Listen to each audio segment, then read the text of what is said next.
ñu ngi leen di dalal ci gis-gis bi géej nga ñëw gis on TV for the past 3 months ak yooyu because dañ amoon some technical problems ak tamit suñ gars yi dañ jàppoon moo tax ba ñëwuñ for the past 3 weeks tey ñu ñëw back ci Fatou Network ak tamit Paradise TV pour waxtaanee xew yuy xew fii ci Gambia. Of course gis nañ ne politique baa ngi jax torop and then amoon na time ñun sax dañ bëggoon a ñëw pour yokk suñ voice ak suñ xam-xam ci politique Gambia waaye time may ñu ko woon ak suñu schedule nu mu dee demee ba tax nag léegi I think gis-gis bi dinañ bëgg di ñëw twice every month waaye twice bi dafa nekk gis-gis bu jax bu correct comme bu tey bi am na lu bëri luñ plan pour wax gis nañ ne am na suñ benn naataango boo xam ne mu ngi am media house gars yaa ngi ko attaque ak yooyu noonu yëpp loolu yëpp nañ ko indi ci programme bi wéccoo suñu xalaat ak tamit luñ xam ci nit ñi nu ñoo saagee nit ñi lii nag dañ ko yàgga di dunda especially ñun gis-gis ak tamit Fatou Network is very unfortunate for the past years is saaga yu bëri ñu ko doon dóor dañu ko dal tey ñu gis unfortunately mu ngi dal kenn ci suñu naataango ñu war a cee wax loolu is one and then gis nañ tamit li nga xam ne mooy political party bu tudda UDP gis ñu am split ak tamit seen daalin ak tamit koo xam ne mooy seen doom Talib Ahmed Bensouda muy mayor KMC ñu gis Talib create li nga xam ne mooy movement am mu tudda unite change for movement unite movement change or what because I do see a lot of different which one Unite Movement for Change. Okay, Unite Movement for Change. Yeah, because sometimes I'm going to give very different names. Okay, so Talib create lolu nonu and then you give tamit benen movement bo xamne dafa gëna mu tudda Golden Era movement tamit I think head bi moy Sehu Saho ak tamit vice president am ko xamne suñu démé ba jël nguur bi manam ko moy nek vice president. Golden Era Party. Nga passa ba yow bota. Sehu suma brother la. I don't gis ma nga so you passa ba dafa funny he's a very funny guy but dafa de pick vice president rek muy re no waaye xam nga loolu running mate loolu dañ ko dee gis US well no vice president la running mate exactly so running mate at least for the first time dañ ko bëgg a indi fii in Gambia which I think it's a good idea baax na trop pour ñuy gis ne vice president yi sax duñu leen saak in that aspect ak tamit gis nañ tamit Dr Gajigo of course moom tamit mu ngi feeñu yàggut nii moom mu ngi doon liggéey African Development Bank and then gis nañ in the past mu doon feeñu si media bi now pare na pour maanaam dugga ci political arena bi and then tamit dinañ wax si GDC ak tamit Essa Faal ak yeneen politiciens nañ gestu xool lan lañ nekk di def so far ak tamit gis nañ Lawyer Darboe on the 24 dina ñëw back from Europe I'm pretty sure UDP knowing guys and love for Darboe a lot of them will go out in numbers pour support ko pour won ne UDP perhaps dara change in between so loolu dinañ ko indi ci waxtaan yi waaye I will start with suma far left of course maa ngi am Rafi Diab ak tamit Youssef Tello ak tamit Basamba Dramé and then Doudou Dia but naka lañ ko defee Rafi nañ start with lu nekk di happen right now just of recent ñu ngi gis saaga baa ngi bëri on the internet but maybe Mansour suñ ko mënee start léegi nga gis ne suñ demee ñu stiff dugg si yeneen waxtaan su dee di nga ñu mën a playal benn clip boo xam ne Fatou Touré mu ngi wax di ñaawtal li nga xam ne some of UDP militants yaa ngi koo def muy saaga yu jëme ko ci moom and then ñu joxe suñ gis-gis ak suñ opinion about it but then naa start ak yow Rafi but nañ start with this Mansour. Believe in their policies.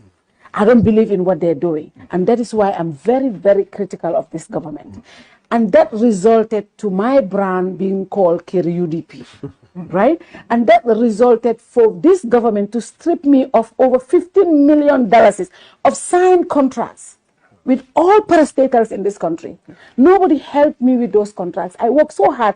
Purko contract also to ntarola muso menemanta moya ngap inappropriate behavior ke purka contracts to. Ngana doko ke ntarola nteka doko ke nte fe ofen fitana network to ngajele. I am totally control of my network. I work day and night. Bari nyuma sekundari na contract sol beta iko munem ikonte mu UDP let. But 5 years, 7 years, 3 years kabiri okani bitema I'm still standing. Nina manta moya minister do kam ko le nyiwato fanko na ko ngata yimbaro isi ina diamo ni pati ra contract ko be senda nkai ko nimbaro la na isi. Interview lo. Inte man fenso inte man ke politician man ke opposition inte mu journalist. But nga UDP ko jel nyiwato kon. Ala ni split. I told somebody this is going to be the longest 15 months of our career. because ngaminji Allah split, and this happened to us. Kabri UDP in Baro splitter. Even people nimmin comment on Facebook. Nintanga nima kinte post. Some people got upset because nima kinte barola side. Ninga binet bojang up post. Nyindol mini along ko be NPP wolfana kampa because nganyim post. For me, I said, you know what? I don't care about all this pettiness. I'm doing my job. Again, it is coming, and this one I want to address it. I saw people saying, "Ko Fatu Ture, ate tatale ate sanne." Adama Baroni woman te sanno. Taliban Suda cannot buy me, and I'm saying this on air. There's nobody in this country that can buy me. I have a big network. Hanna manke advertisement. I pay my salary based on other things that I do on the side. Because nintel kombela ninte jikila nyinda mala. Kasanga fa karo kata fa fe mugo dun to account because ya bele tambulu. Bari ala and in Gambia no. That's why we are even able to pay salaries. But think of people that we sacrifice. ñu ngi leen dal back ci gis-gis bi kooku mooy Fatou Touré mooy owner of Kër Fatou moom right now dafa am lot of militants of UDP yoo xam ne ñu ngi ko saaga ci di wax ne dafa nekk di side with Talib Ahmed Bensouda ñun nag si gis-gis bi dañ ko ñaawtal torop because dañ gëm ne aside from Fatou Touré being journalist, TV presenter, owner of Kër Fatou yaay la tamit and then tamit jigéen la and then koo xam ne la mu ngi employ a lot of people and then comme nu mu ko nekkee di waxee in the clip it's always difficult pour nga upkeep sa office because Gambia dafa metti torop and we understand ne mu ngi run media house bi for more than 6-7 years now so loolu ñun ñu ngi koo ñaawtal bu baax gis-gis and then ñu ngi ñaan of course ñoo xam ne ñu ngi koo ñaan ñu refrain lii nag dafa metti yàlla xam na ne ñun gis-gis lii lañ nekk di face for the past years gis nañ Fatou Camara tam the same thing gars yi saaga nañ ko fi ndey wax nañ ko lu nekk boycott nañ ko I mean so many things Dr. Cissé tamit fii la dem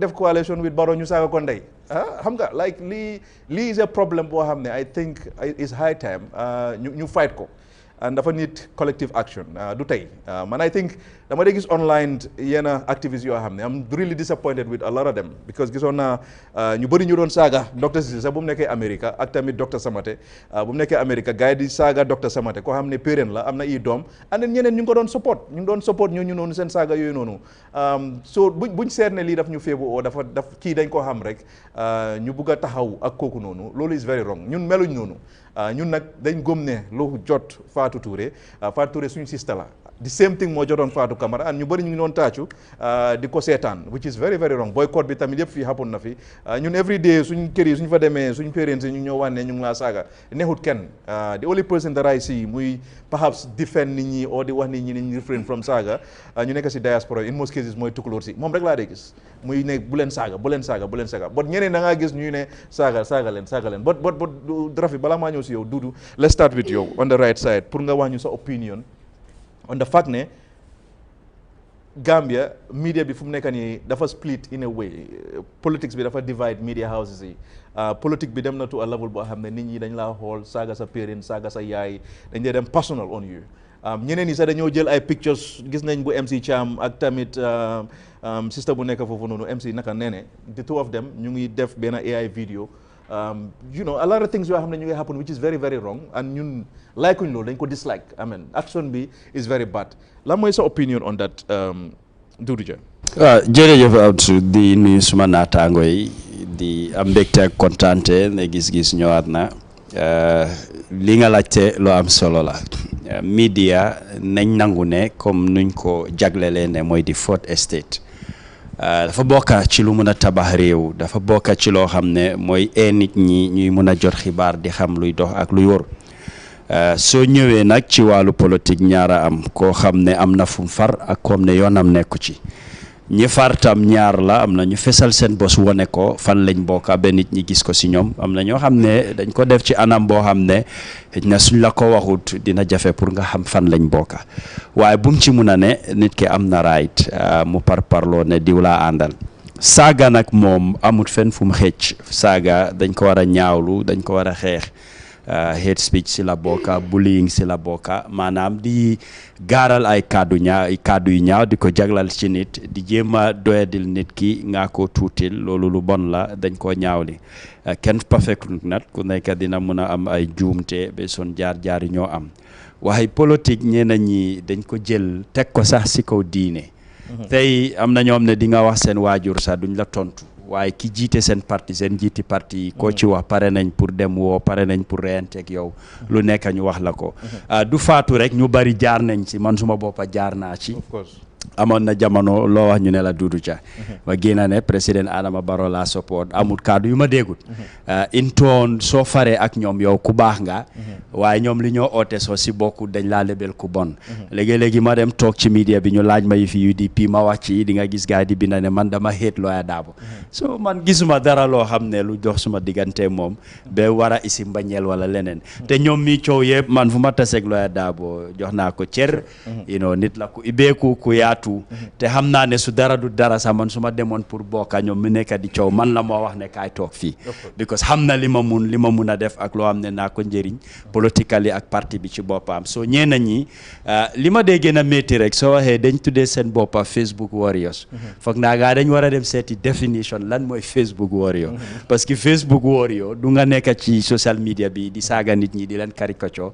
isi ay fake profile déedéet sooy defend dafa war a am li nga defend mooy ne am naa li nga wax ci Dudu Jah du dëgga soo luy dëgga nga génnee ko wan nit ñi ne lii mooy dëgga kooku defend nga ko yaa ngi ko setal ci lu bari waaye saaga nit tuumal nit doyal di nañ utal seen boppa beneen tur mais bi nañ wax ne Facebook bullying la ñoo def wala Facebook di assault nit ñi ba woor yow moom nañ ko ci génnee dafa mel ni ñoom si luñ nekk sax xamuñ lan la waaye lii tam du leen dimbale as a party foo wax UDP rek dañ leen a associé li nga xam ne dañoo saaga nit ñi dañoo attaque nit ñi dañoo traité nit ñi I don't think ne loolu politique la du politique parce que ki nga saaga di ko traité di ko jéem a bulli kooku du bokk ci yow dafa mel ni yow yaa ngee tax nit ñi di la sori you are distancing people from sa politique and on top of loolu yow da nga bëgg a wax ne yow sa idea rek moo correct yow sa opinion loolu la ñëpp war a jël politique is about divergent views so am na li nga gom ma gom leneen yow nii nga ko gisee man neneen laa ko gisee you should be tolerant maanaam ñu joxante cër ñuy nangulante waaye soo bañee keneen bañ loo ci mun dara at the end of the day di nga ko saaga di nga yaaxa deram di nga ko xas waaye boromam mu ngi continuer di dunda life am lu moo bëgg a def la moo def man Dudu Jah damaa ñëw toog gis-gis fii lu ma bëgg a wax laay wax ma dem Kër Fatou loolu laay wax ma dem feneen loolu laay wax saaga ma attaque ma terewut ma lu ma bëgg a express naa ko express Fatou nag ñu ngi ko masaw ñu bari li ñoo wax mooy ne lu yàgga happen la and moom jox na leen plateforme because of the following so dafa mel ni tey toonam la waaye ñun dinañ ko ñaawlu lépp loo xam ne du yoon dañoo ñëw ñu condemn ko suñ ko defee keneen tam dinañ ko condemn personally man dama dee interact ak moom amut problème te plateforme am comme gis-gis la ñëpp la moo oo ñëpp la moo yaatal waaye soo amee programme nag nga am gan léegi-léegi laaj yoo ko laaj ñii seetaan du leen dee nee waaye fekk kooku loolu mooy liggéey bi am na yoo xam ne lim laa laaj sax lu nit ñi di laam-laamee di ko wax di la ci gaaruwaale di la jow dafaa ñëw tegal la ko nga foog ne sax moom mooy laajte waaye fekk nit ñi seen opinion seen gis-gis loolu la mooy si gàttal daal journalisme liggéey bu métti la waaye dañ leen war a jox seen cër dëgg la ñoom tam am nañ code of ethics ak yeneen waaye ay nit lañ they are not perfect waaye nañ leen nangul lu ñoo contribute ci réew mi lu ñoo def ci nit ñi di leen tasal xibaar di leen ci lu bari gëm naa ne ku mel ni Flex su ñëwee dina ci gën a yaatal waaye dem na ñëw na daal yu bari lu UDP di def dañ ko war a condemn o ñeena ci ñoom parce que si parti bi lañ bokk te xaat li nga gis ñoom ñu génna ne dañoo condemn ñooñu waaye it's not right at all te lu ñu war a bàyyi la sorry Mazou okay now so Rafi léegi yow sa gis-gis sa position on this sa position on lu nekk di xew nii maa ngi leen nuyu ñëpp ba gars yi fii yëpp maa ngi leen nuyu so duma repeat lu bari lu ma bëggoon a wax Dudu Jah war na ko waaye let me just add on to extra things you have there maybe bëggoon naa ko waaye moom waxu ko mooy ne UDP I can fully remember ne ever since nit yi dañu la wax ne parti bu dee saagee la so da nga ko waxee leadership bi dañ ko naa always dismiss man am naa lot of UDP leadership yoo xam ne damaa waxtaan ak ñoom di raise this issue lu ñu ma dee wax ne ñooñu noonu they are nothing ñooñu they are just fringes si parti bi la wante politique si man lu ma dee wax fii mooy la perception mooy loolu nit yi foog du ko léegi lu nit yi foog du dee nekk tam loo xam ne mooy digga waaye politique is perception waaye UDP dem na ba nga xam ne am nañ dat label si ñoom ba nga xam ne soo waxee rek ñu ne la lii parti saaga saagakat yi da nga fa nekk te soo leen waxee instead of ñu xool internally seet naka la ñoo solve problème boobu noonu lu ñu laa wax mooy xanaa ngay NPP du ñu saaga xanaa ngay ñun ñooy saaga man maa ngi fàttaliku CA bu moo start ñun ñoo nekkoon ñun ñooy leadership bi CA and I fully remember that time most of our people ñu ne nekk online di debate su ma si gisee anybody ku dee saaga dama la dee call to aside ma ne la ñun duñ ñu tolérer si parti bi bul nekk di saaga bul nekk wante UDP da ngaa dem ñu ne la ñu dee saaga dee notin si parti bi wante ñii di si bugguma tudd seen tur nag because of man dama block ñu si dama leen block long time Facebook because of I see them as very vile very tribalist very bigoted people ñoo xam ne they are very sick in the head ñoo xam ne dañ foog ne ñoom moom dëkk bi is either their way or the highway and stuff like that so ñooñu du man mentionné wante gis nañ fi ñoo xam ne UDP am nañ certain individuals yoo xam ne they are well known in the party seen parti bi te ñoo dee saage te seen leader bi Ousainou Darboe su demee diaspora dafaa dem nataaloo ñoom ñu invite ko si këram on all that is endorsement man I think ne ñii they have to be rebuked from the onset party leadership bi su leen conduite because even if the party leadership jóg ne waaw man bu kenn saaga man su ma ne si saagee sax bu kenn tontu waaye still ñu gis ne yéen seen ñu dee saagee ñu ngeen jël def leen si kaw ñooñu leen day gis ñu ngeen a prominent su fundraising amee ñi ngaa gis ñu la jox plateforme ñu ngeen nataaloo seen leader di ko post what does that tell people it tells people ne ñu ngi ko endorse so those people they are not fringes in the party they are main people in the party even though holding executive positions but they are very influential in the party UDP am nañ platforms WhatsApp platforms yoo xam ne all they do is sit there whole day di saaga Adama Barrow ak anybody else koo xam ne dafa against man maa ngi ni man suma blog list yi Facebook I have more than 100 people they are all UDP members because man ku ma saaga Facebook dama la block I only have very few members of them ñu ma dee debate on Facebook because of man ku debate man da ngaa debate man si respect si yar ak tegi waaw waaye di moment nga saaga ma rek bi ko dem day xam ne defuloo nga tiim ma nga wax ma yooyu noonu defuloo ko sax because Sahel mayu la sax nga ne wax nga Facebook moom dafa nekk plateforme ne xare bay yëpp a ñoom fa ne dajaloo waaye xam nañ ne ñoom man fu maa toog sax gaa duñ fa toog soo ñoom seen parti bi lii dafa dem bi nga xam ne léegi I don't even think mun nañ koo jagar I think lu la dal right now they've just pressed a self-destruct button and it's just going downhill from there yéen media plateforme boo xam ne daf ko moom ñëpp kër UDP lañ leen ne ooyee media plateforme boo xam ne foofu la ñoom ñëpp fa la mooy di only mainstream media in Gambia that I see ne ñoom ne sympathetic UDP because soo fa demee seen programme yëpp programme UDP la UDP gaa yi nga ne gis foofu noonu ñu ngeen wax whole day léegi yéen kii ngeen a jël di ko saaga because of lan da ngeen passif ne kii dafa dem si taalib soo pour wala ñii ni ñu xalaatee rek yow loolu ko it's like just shooting yourself in the foot man in my opinion because of yéen ñii ñoo leen ne dimbale léegi tey yi ngeen a saaga waaye baana si ñoom naka ay nekk di saaga du ñoom nañ min lu nekk rek dañoo boycott dañoo lii dañoo lale soo nekkee opposition daf dee baasa nga dem to the other side pour nga wax sa story bul dee boycott baaxul si yow because lu dee xew mooy yow tey soo gisee ne gis-gis daf leen anti su dee yow noonu nga ko gisee ne gis-gis dafa anti UDP ñëwal gis-gis xëj na ñun su ñoo dibee lii about UDP xëj na yow loo ñëw wax dina convince ñuy déglu ne non kon UDP meluñ ñi waaw oo mu wax exactly oo mu influence bi sax waaye yow lu nekk nga ne da ngaa boycott da ngaa lii moo tax soo man ñii from 2020 from léegi ba 2026 man daal seen daal foofu la nga gis moo tax every day di nga gis droves of people ñu ngi leen a bàyyi and su leen bàyyee ñuy ñëw waaw ñii dee not ñii amul benn influence but this are some of the people I've seen ñu leen a bàyyi these are leadership positions both in the constituency level and in the national level te parti boo gis nag moom sa leadership su la bàyyee daf laa affect ok Rafil nañ dem si Basamba and then ñu dem si Yousaf Basamba sa position on it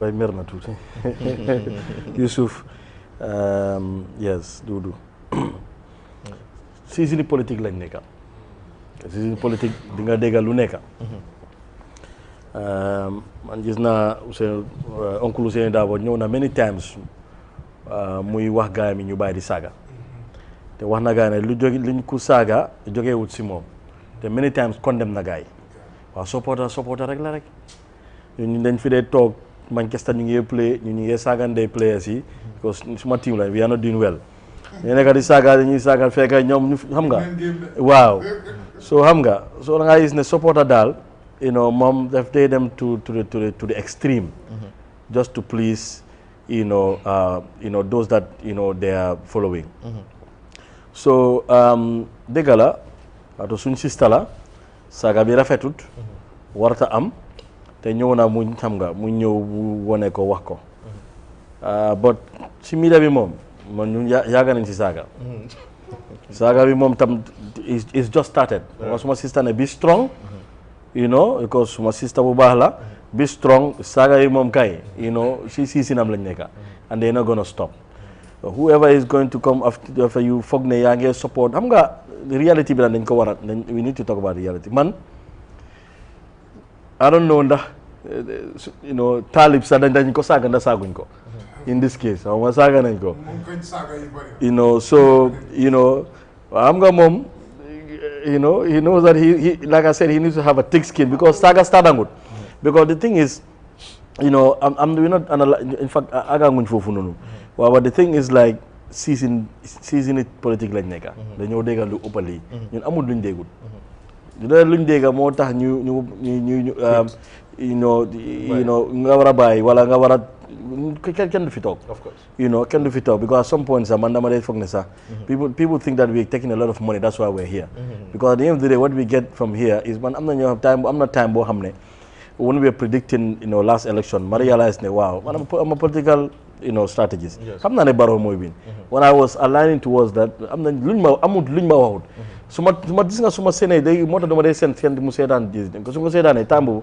dañu ma ne su ma jabar sax ne why is everybody insulting you exactly so mu ngi gis comments yi comme déggul la nga mu ngi gis comments yi ñu ngi maa saaga mu ne lu tax ñu laa saaga ana saaga bàyyi dem si show bi but xam naa ne dëkk bi moo ko laajte ñun foog ñu toog ñu wax foog ñu toog ñu analyse things yi ñu wax dëgg because at that point xam naa ne President Barrow dina win because nu ma gisee nu moo demee ak ëllëg ngoon so that's what I know how to do analyse naa ma gis ne moo win but people took offense of that bëgguñ ma wax loolu noonu so da nga gis ne si ba pare ñu ngi si loolu lañ nekk fu mu nekk nii daal ñun saaga ñun yëpp dégg nañ ko déggaat loolu wax na amul lu mu déggut fii nii so our sister just be strong supporters lañ ñoom dañoo support kuñ toppa ba pare suñ fii lee ne yow you are somehow against them, even if that's not reality, they will come after you.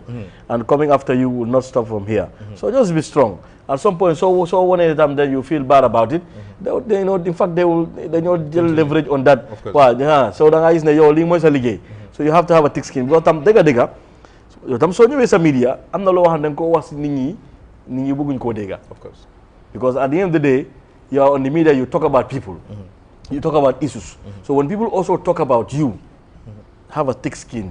Bul ñëw nga complain soo ñëwee di complain rek dañoo ne kii tapet la te xam naa ne yow doo tapet xam naa ne yow a strong woman because jigéen ñu fi ne taxaw media house yi because our women are very very amazing jigéen ñu fi taxaw media house yi ñoom ñëw seen media house yi ba tey mu ngi fi am na góor ñu fi start ñoom bàyyi nañ daw nañ because dafa métti de because amul lu bari lañ laa wax lu bari lañ laa so some of these things are intimidation dañ la bëgg a ragal loo nga tëj sa télé te doo mën a tëj because fu mu nekk foofu suma këri broda la nekk so ñu ngi lekk ren bi xam nga so bëgguma mu génn fa so be strong and then ñu ngi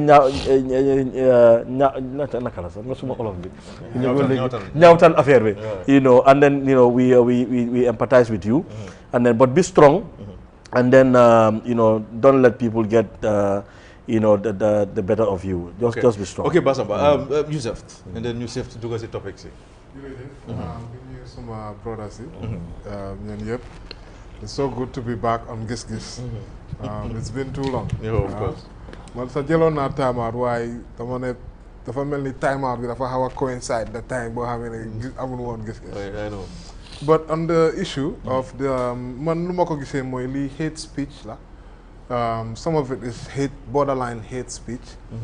you know ak ba pare gis neen some of it comme lu gars di was about Fatou Touré because of some of it is very very hurtful xam nga di wax jigéen ne dafa barren ak yeneen ak yeneen I think really loolu amul dara pour def ak suñ benn public discourse of course yaa maa gis let's stick to the issues loo xam ne moom la ñoo mën a use ñu jël kanam some of it is misinformation because of léegi AI moom mën na ñoo jël picture of ñaari nit ñu toog leen toog de ñu jël loolu nataal boobu rek ñu jël ko def ko vidéo ñu jël ko def ko nataal ñaari nit yooyu noonu ñu ngi fooñ ak yooyu noonu loolu yëpp foog naa ne is all misinformation disinformation campaign so da ngaa gis ne loolu mu ngi dugga si suñ politics te loolu su nekkee di dugga si suñ politics daf day confuse nit yi comme nit yi lu gars yi di foog ne mooy dëgga ak lu happen tamit da ngaa gis ne dafa nekk a big gap of course man maa ngi ñaawlu loolu lu gars yi di def ba pare secondly di woon sun media houses yi ak colleagues ñu moytu lan la ñoo share lan la ñoo post xam nga léegi all kind of online media tamit am na yaa maa gis di nga gis am na benn boo xam ne is NPP Barrow must go 2026 boobu noonu tamit bind na affaire si bañ binda affaire yi I think if it's the same media house ba binda affaire yi Dija Jawo ak Moustapha Dabo you know boo xam ne lu gars yi doon binda foofu noonu attaque personal attaque rek la because of waxum dara lu gars yi binda loo xam ne dafa rong te loolu nit yi am nañ right boobu lu nekk di wax mooy ñu bàyyi di saaga nit yi personal attacks si loo xam ne amul dara si lu nit yi di def oo li nit public interest wala public discourse gis nga lii dafa important because soo xoolee yeneen dëkka yoo xam ne radio Rwanda ay yooyu noonu radio media dafa am solo trop ba pare dafa important pour ñu wàññi hate speech bi because of lii dafa mun a dem ba nit yi di door di hate against hate ay yooyu noonu te bëggoon muy aaga foofu noonu sax of course yeah so of course from as a journalist man gis naa naka la journalist yi moom ñun moom den war a am thick skin comme lu suma brother wax in that aspect d'accord naa moom waaye tamit in another aspect dama gis ne tamit den war di sensitize di war di educate nit yi pour ñu xam lan mooy hate speech lan mooy because of Gambia loolu yaakaar na si suñ politics it's just ne ñu ngi koo gën a advance lu ma min si loolu wax yu bon yi saaga yi social media bi mu ngi koo amplify saaga yi comme jigéen dañoo nekk di wax all kind of things si jigéen xam nga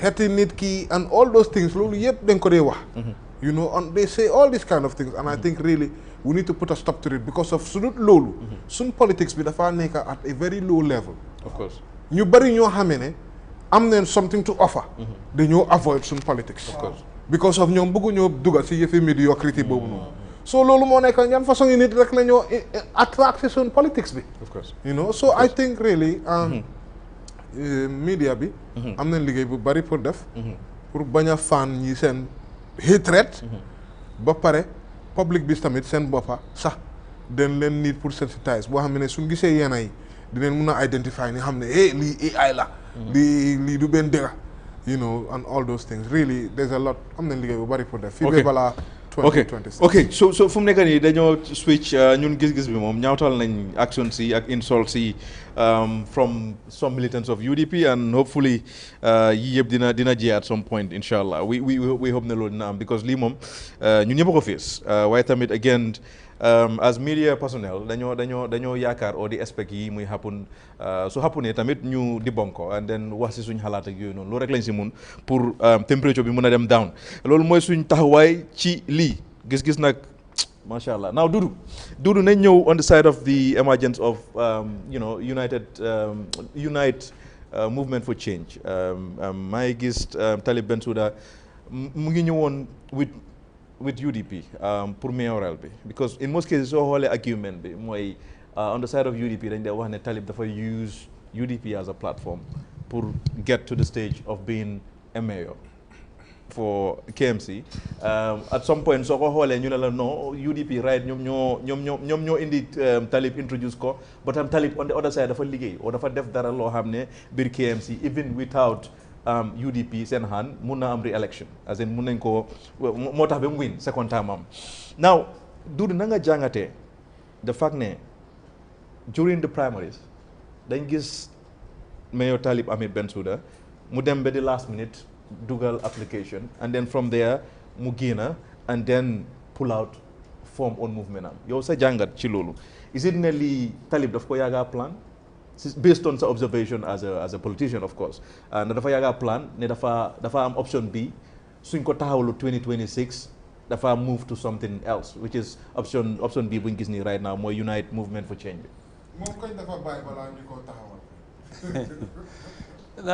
it's unfortunate ne dañ nekk si dëkk boo xam ne ku nekk dafa bëgg a wax ci politique et ñu bari dañ laa jaay ne understand nañ politics waaye mënuñoo define sax lan ay politique that's the unfortunate part of it and politique pour nga mun a am fi nga dooree aga place yu bari dafa soxla lu ñoo wax influence and influence du yow rek fii soo ne nit ñi diw mooy suma candidate fan la jógee ci lan la nekka lan la am lan mooy connection am loolu dafa gaaw pour jaay la ci politique Talib isi nañ ko UDP ñëw na bokka UDP o dañ ko isi dafa join waaye lan moo ko catapult ñëwut as an ordinary person as Talib parce que xam nañ ne famille am they have a connection and they play the key role surtout yaayam am na influence ci parti bi léegi moom nga xool background am du nit koo xam ne dafa just jóge from nowhere jàngana and he was young and xam na lu mu bëgga that's very important in politics tey politicians yu bari ñeneen ñi they are even aspirants dañ bëgg a jiite dëkk bi soo toogoon ak ñoom nga waxtaan lu ñoo def ak fan lañ war a jaar nga nekk président mënuñ laa tegal dara ñoom they just wanna be floating the media def interview government bi dafa corrupt kii dafa incompetent man I am the right guy so based on that yow Gambia dañ la war a jox sandil karta nga dem number 1 Marina Parade seriously most of them so leen invited these platforms duñ ñëw you know they wanna create ñoom their own platforms so moving on to Talib ñëw na dem into primaries ban time boobu ñun ñu ngi doon campagnal Rambo and dafa ñëw but Dudu sorry ma caught la fii rek let's get to the primaries yes because I just I'm very sorry the internet is very bad but then I wish ñu amoon enough time pour war a mun a wase lii bu baax a baax a baax but then dinañ amaat gis-gis ñu continuer ci waxtaan yi nii because right now moom political season bi lay nekk coming to the primaries because dafa am ñeneen ñu ma doon waxtaanal and they were telling me ne Adama Barrow am na hand ci buñ doon introduce Talib as in even financially like finance am sa dugg na si xaalisam dugg na ci through UDP because by then of course Adama Barrow ngi nekk within UDP but again on the other side maa ngi dégg ne Papa Njie moo nekkoon koo xam ne dafa bëggoon a taxawal UDP but moo nekk lawyer Darboe Talib la prefer but if you talk to some other people again man foofu am little bit confused dinaa bëgg if you have an idea nga help ma si if you talk to other people ñu ngi laa wax ne ok lawyer Darboe sax bëggutoon Talib I don't know if this is true dañ la dee wax ne lawyer Darboe sax bëggutoon Talib waaye dafa amoon beneen candidate but primary si soo si mënee wax tuuti dina baax and then I know net Basama bokkoon na si ñu doon campagnal Papa Njie di nga mën a leeral but primary si is very important let's start from there foofu laa bëgg a ñëw gis nga pour ñu xam lu xew tey dafa am fu mu dooree dañu war a date back dafa am fu mu dooree so Talib ñëwut rek mu teg boppam fi mu nekk fi mu dooree foofu laa doon ñëwee fast forward going into the primaries Darboe either bugana Talib or bugut Talib mënutoon a def Talib what he was UDP as a party it's structured you'll give them that credit and then am seen ways and means doo wax ne 100% is perfect waaye at least system boo xam ne mu ngi fa somehow foog nga push through du dee nekk ready made mooy li ma la wax ne Talib am na that influence from loo xam ne from family background from ñoo xam ne within the UDP executive tam préfère nañ loolu influence dafa am si politique yow dañ laa mun a jël tey rek ñu pousse la catapole la nga dem level boo xam ne ñu found that party duñ mun a am that opportunity suñ ko buggee wax kese la def ba duñ eeg so anybody ko xam ne understand na politics xam na loolu la Talib ñëwee people did not know Talib xamuñ ko woon at the time waaye ñi ko waroon ñoo ko pousse pour mu dem Talib la woon Moustapha Touré dafa amoon interest Papa Ndiaye waaye Moustapha yaaga na ci parti bi am na he is well connected Serekunda area bi andi like waaye ñu doon whole age ne kii mag la and politique bi 2017 lum usher in mooy young people not ne dañ participate in politique kese waaye dañ jël a key role ñu take ownership in politics because fii nañ ne change bu am ñoom ñoo effect change both fii ak ci diaspora bi so pare wuñu woon at any point in time pour ne dañoo nekkaat backbenchers whether they stole the show or then come out boldly ne ñun tam we have the numbers duñ des gannaaw Talib amoon na that support from the young people from the UDP executive ñoo xam ne mooy woon seen favorite loolu mooy li ko ici and time boobu tam buñ fàtte coalition moo amoon it was not only UDP but yeneen parti tam lean nañ towards that so that primaries ñoom nuñ ko defee ndax fair na or fair I can tell waaye dama wax ne foofu la émané and KMC or KM Kanifing municipality is the university of politics in this country. West Coast ñu ne ñoom ñooy di powerhouse am nañ doole bi soo demee Banjul ñoom ñoo am the experience because foofu la politique sampo ñi am the understanding ñu fekkee démba ak yëpp foofu la setul waaye the environment office yi coow beeg puusante bi yëpp KM la center so that's the center of things ku fi jóg ne nañ protest fu ñoo dem Westfield it's on the KM so fa la jaxasoo be yëpp nekk pour nga jànga mun a separate the wheat from the chaff the seed from this KM la nekk so participating in it rek dafa am lu moo bil ci yow lu gaaw surtout KM so le ñun APRC lu ñoo nekk in governance yëpp KM that municipality musuñ koo fooye we do what it takes pour ñu secure foofu so Talib having that accept daf ko bil daf ko yóbbu to beneen level and as a young person ñu bari ci elderly bi ñu ngi laa pousse di la wax ne ëllëg yow la it's not ne léegi la start or just ni no luñ ko yaaga prepare la and we've seen he was close to the party leader lu bari opportunity bu mu am within soo xoolee ëllëg ñan ñoo mun a amee UDP as a party pour ñu jël leadership majority dañ laa ne Talib from the executive even non-UDP members Talib lañ doon gis so it was not about kañ nga ñëw kii kañ la bokk ci parti bi waaye going on bi moo win loolu moving on ñu bari they felt left out ñeneen within UDP ñu am place from Birkama area council Banjul etc ñoom tam am nañ groups am nañ people pushing them why the threat was Talib with Talib ñoom they don't start an opportunity and they started a campaign on Facebook pour gis ne suñ ko jéemee eliminate ñoom they will stand a chance so fast forward ñëw into li happen in this last mooy ne Talib man yaaga naa koo dégga Talib wax na ko Rohey Malick Lowe wax na ko yang sa keneen ne Darboe su taxawee ñoom duñ taxaw lii ñoom ñëpp dañ ko confess but all of a sudden ñu dégg ne Talib apply na am nga njëkku ñoo dégg ne Darboe dafa apply Talib bosam moo njëkkee ne Talib apply na after ñu ñoo dégg tam ne looy Darboe dafa apply but Talib applying attack be the range of insults and the like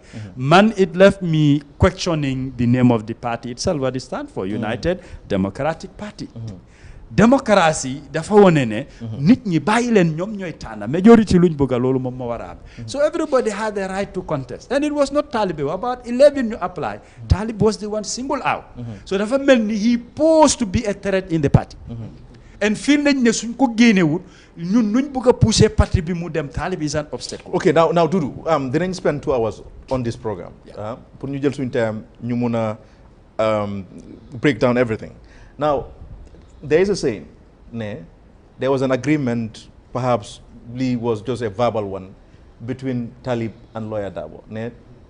Pabi, daf ko ne 2026 yow di nga ñëw nga taxaw.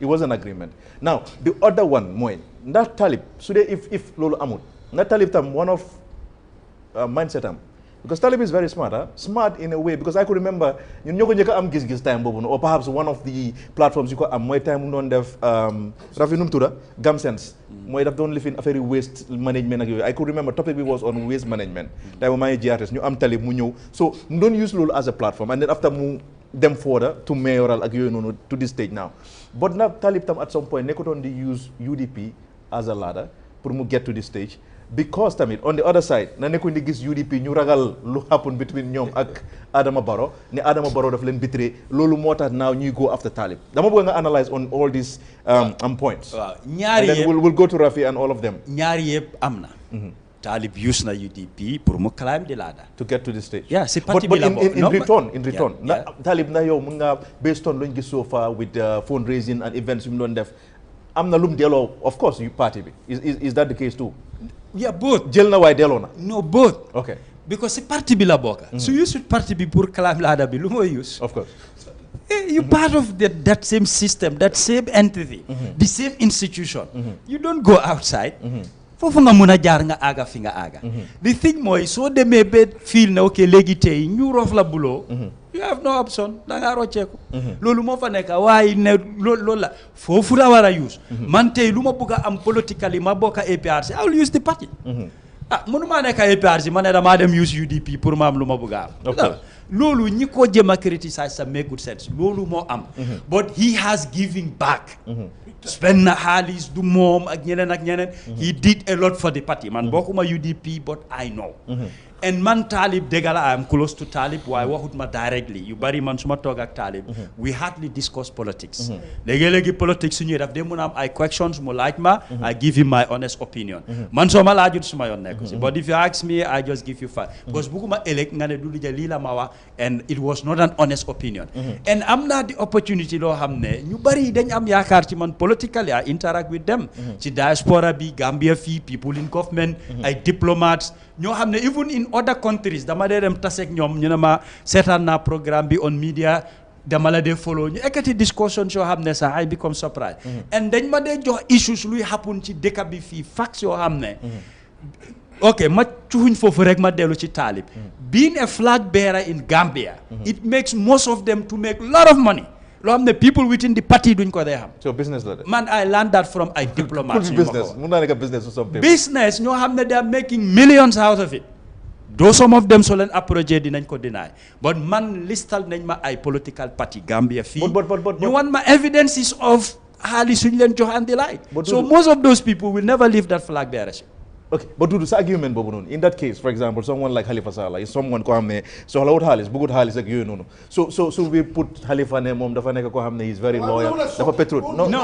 No Halifa I'm just saying dama bëgg a xam I can vouch for Halifa because liggéey naa ak moom at the interparty committee kenn du ma neetalin man I study people I read people very fast. Halifa does not take anything from anybody and nobody munta taay Halifa ne jël na $5 yi loo xam ne even willingly laa la Halifa soo ko mayee sax du jël. We go to events loo xam ne dañoo joxe ay fuel coupon Halifa donte moto sa jëlu ko ñeneen ñëpp dinañ jël dañoo dem ay event ñi sa fonction transport reporter gi Halifa doesn't take te su àndee ak yow mu yëg ko tam doo jël like he cleans himself off. Halifa everybody knows his record or PDOIs as a party you can stand them in that ñoom they are out of it waaye man ñi maa wax I know them and people in the diaspora ñoo xam ne UDP lañ man engage nañ ma ñu wax ma ko ne ma kaay join UDP 2026 Talib mooy nekk suñ flag bearer loolu man I get it from UDP members not Talib directly. Now let's get back to Talib again and then you dem si Rafi quickly now on the side of verbal agreement bu ma wax nii because gis nañ tamit lawyer Dabo you know on TV mu ngi toog with Talib ba ma dégg naa ay Talib Kulio and yooyu noonu a lot of events you know now ndax loolu tamit taxutoon Talib mu dem to a certain stage boo xam ne amoon na plans am already and then bëgguta you know dellu gannaaw.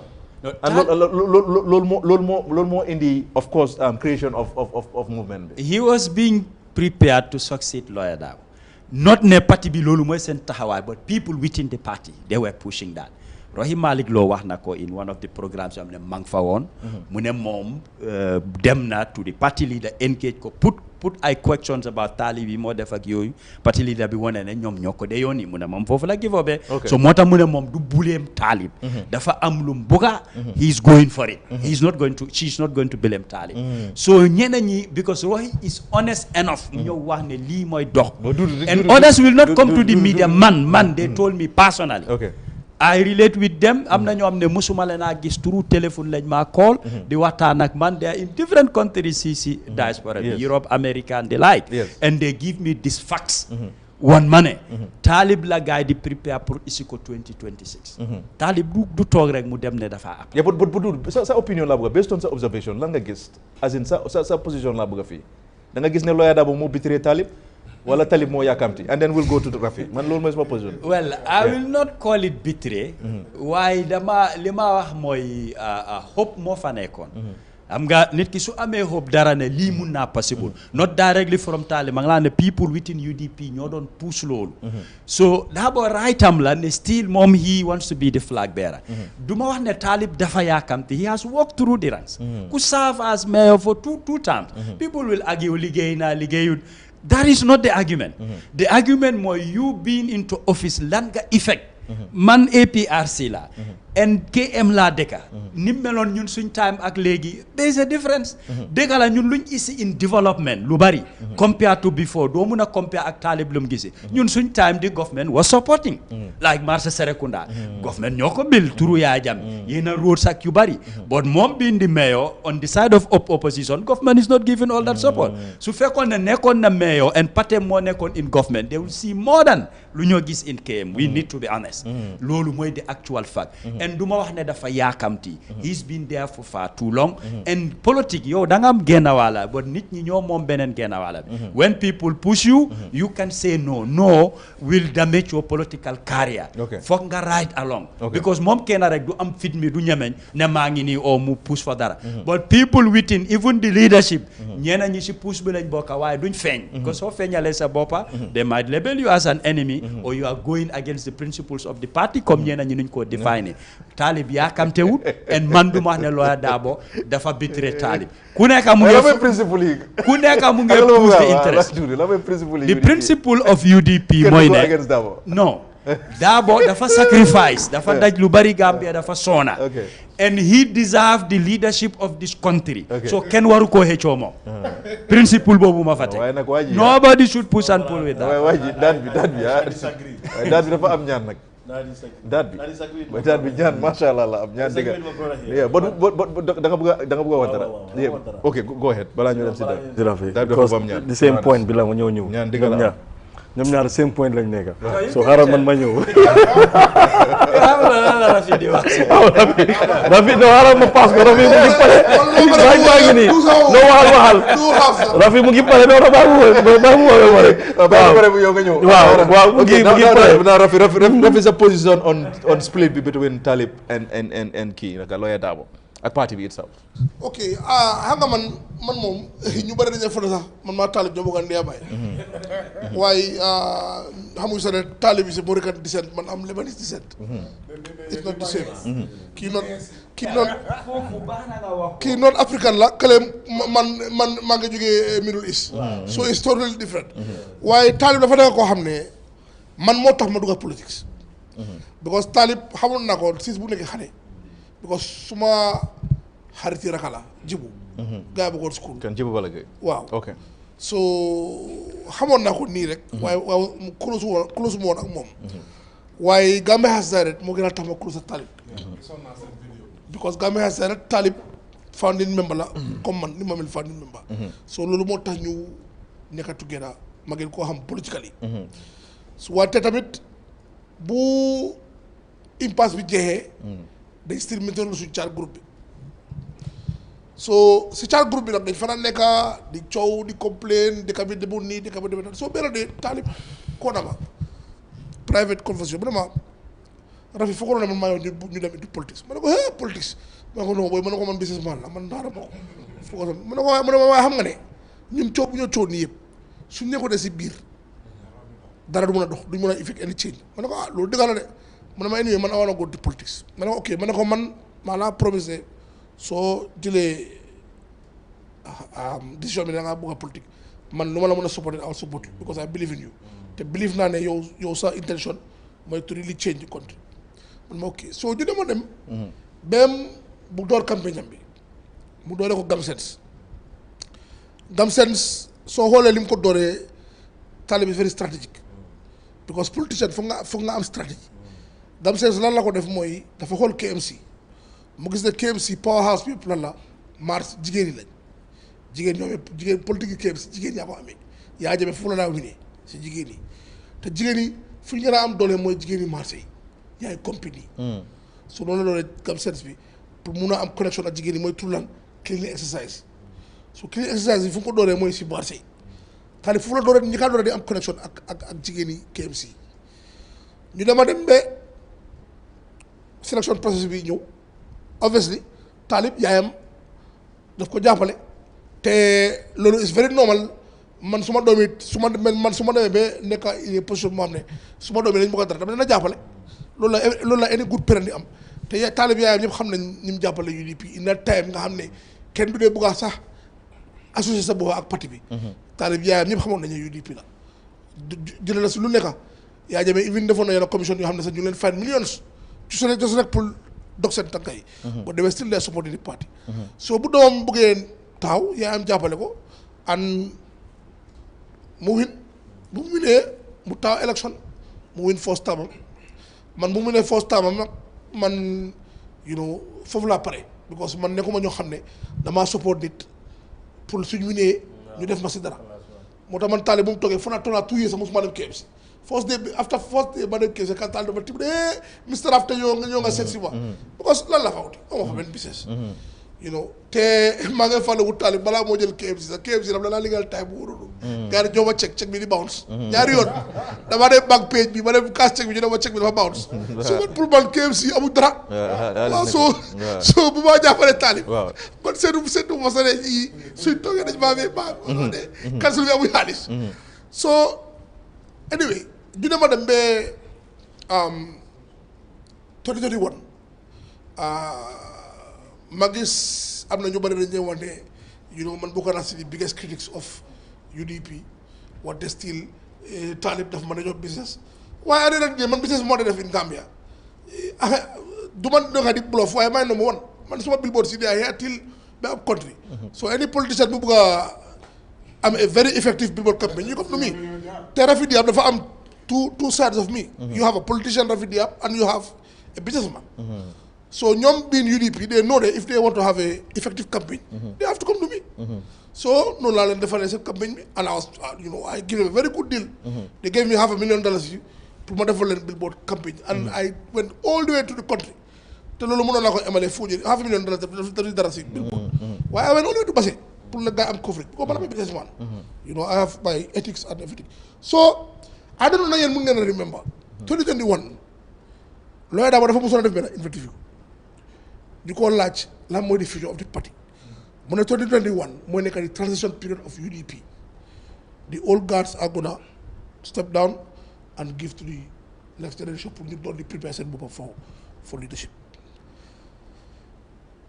gars yi bu ñu luusee campagne bi 2021 I had this not from Talib but from inside sources ne lawyer Darboe dafa oo gars yi mu ne leen moom pare na si politique bi te younger generation ñoo di next Talib mooy di potential candidate na ko lieutenant sam yëpp jàppale te loolu soo defee di correlation li nga okay even if they tell you the story but you also see what was happening they click because dañ naan gis Talib di dem di campagne mu ngi def picture lawyer Darboe next to moom mu ngi campagne up country te Rogi Malick Lo wax na loolu tamit ne Talib la gaa choose as their leader so everybody we know ne that decision was made at the highest level ne nañ jàppale Talib pour mu nekk di next leader waaw any kind of political party you have power struggles that go in India because am na certain elements yoo xam ne dina laagu ñoon decision boobu noonu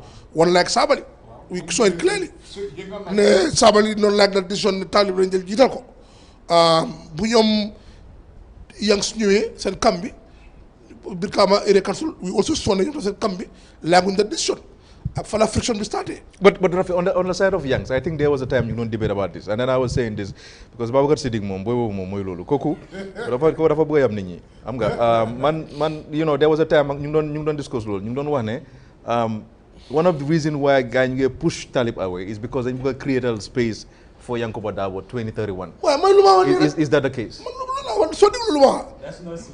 waaye ban lan la wax. No, dama bëgg clarity on this. It's very clear. Yes. Guys, they jël decision bi Talib mooy nekk di next leader. But there are some people in the party laaguñ that decision. Because ñoom they want to be. Talib Sabally wanted to lead the party.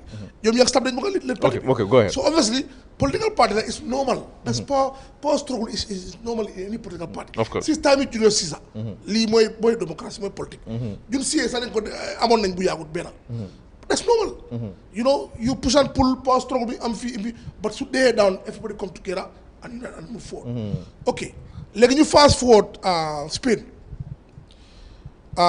foofu la crack si doora di am soo leen fàttali ko bu Yunus Haydara waxee ne Talib mooy nekka leader ñoom yaa ngi si fële coow Lawyer Darboe ñëw ne moom mooy leader bi as far as moom is concerned moom mooy so man dama believe ne comme Talib ñoom tamit promise nañ leen ne ñoom ñooy nekk di next leader ñooy take over leadership flag bearership bi so ñoom tamit ñu jàpp ne ok xëy na bi Lawyer Darboe dafa wax lu rek just pull unite party bi together pull because su waxee ne moom du taxaw rek lépp dina ta c'est a lot of political analysts that's how they were seeing it there was always two camps of the story one camp mooy am na ñu ne wane ñii dañ dof xale yi nii dañ fa ne paa yi dañ leen bàyyee parti bi that will never happen waaw and then there's another camp bu de wane Lawyer Darboe soo gisee muy wax lii it's just rek pour mu keep parti bi united and then towards the end he will abandon. But lan mooy sa position based on your observation yow lan nga gisee lan nga jàngate affaire yi man li ma gisee mooy is it ne Talib dafa yàkkamti dafa profité parti bi or ne Lawyer Darboe the reason why he took that decision was because dafa bëgg a unite parti bi because bëggut Yankuba fële fii man ni ma ko gisee mooy comme président Adama Barrow lu mu waxoon si House rek ñun mu fa nekkee mun nañu ndóoyi nii dañ leen gëmloo ne ñoom ñooy nekk di take over leadership bi waaye ñoom suñu xamee paa yi comme moom ni mu xamee paa yi xam na ne paa yi they will never give them the party so man ni ma ko gisee Talib nekkul koo xam ne moo jam faa gaay man ni ma ko gisee ma nga du moom mu ngi maslaa di ji man ni ma ko gisee mooy gars dañ bitiree Talib dañ ko use dëgg la politics da nga nit plateforme man maa ngi nii balaa maa dugg a politique xamoon na ne maa ngi dugg si politique fan laa njëkkaa ñëw ay kéem du gis-gis because man kenn xamuma time boobu noonu xam nañu rafet di but people don't see me nationally so when I take that decision ne dama war a taxaw politique lu ma njëkkaa def mooy ma ñëw gis-gis ma ñëw fi am fa benn few months bi ma ñëw xam ma doog a announce that is normal so Talib going to a party it's not that da nga use party bi that's just normal you need a party pour nga mun a build sa base and all that and it's also a symbiotic relationship Talib am na base and everything but also parti bi benefit from moom Talib bu moo jël Manjai bureau office bi bu Wi-Fi sax amuñ ko amuñ sa toogu I was there because man maa brand office bi Talib did a lot for the party a lot in terms of administration wise in terms of structures in terms of fundraising and all that man nu ma yudi bi man fii serious alliance la te man ni maa gis nii Talib he's my friend but dama ne limit political confession about because man dama ne wane Talib musu la ñëw si man mu wax about affaire si so man tamit suma friendship amoon dafa am boundary dafa am boundary dama ko dee cross because nit ki du la mën a jox dal cër yow yaa ngi am sa parti booba te dina ñëw di la wax sa parti bi naka la war a rodee te man maa dem di ko wax tam parti bi naka la rodee so man maa moom always dañu am na this boundary so su ba tamit dafa nekk nit koo xam ne dam dee gis si moom comme am na yu bëri ñu ko dee attaque yoo xam ne man dama dee gisee loolu du dëgg comme affaire yi Talib daf dee xaay di leen attaque Talib am na so many occasions yoo xam ne man na mën a ñëw di ko wax affaire yi ñeneen si parti bi comme yi ñu ko doon def daf dee smile rek du dee wax ñeek du dee wax non du dee wax dara billahi so many occasions damaa ñëw di ko wane booy gis nga kii nu mu wala nii du la wax nii dafa ne non Mr Raf di rek mu lifin man mënuma musuma dem Amérique kon anyway foo xam ne dem naa am confusion Talib muy wàllu bon silit ok Rafi kon nañ shift dañoo dem si Basam it's very unfortunate perhaps dinañ wax ak Mansour after I don't know maybe dañoo ñëw teglante 2 days ñu def gis-gis Saturday wala Sunday xam nga naka lañ ko defee daal because man dama bëgg ñu waxtaan si lii de because one thing dama bëgg nit ñi ñu understand ne boy benn political party moom mu ndey dëkk bi bàyyi ma waxee that language I'm sorry for the language kenn moomu dëkk bi and that's the reason why ñun ñu ngi fii gis-gis dañ ci moo tax boo doon wax ne saaga bi dañ ko war a muñ waa ji because dañ receive saaga depuis 2018 GRTS ba tey te a lot of people online ñu ñoo seetaan dañ dee clap for those ñu doon saaga ma ne kun dem ba saaga dene suma yaay moo rey suma pa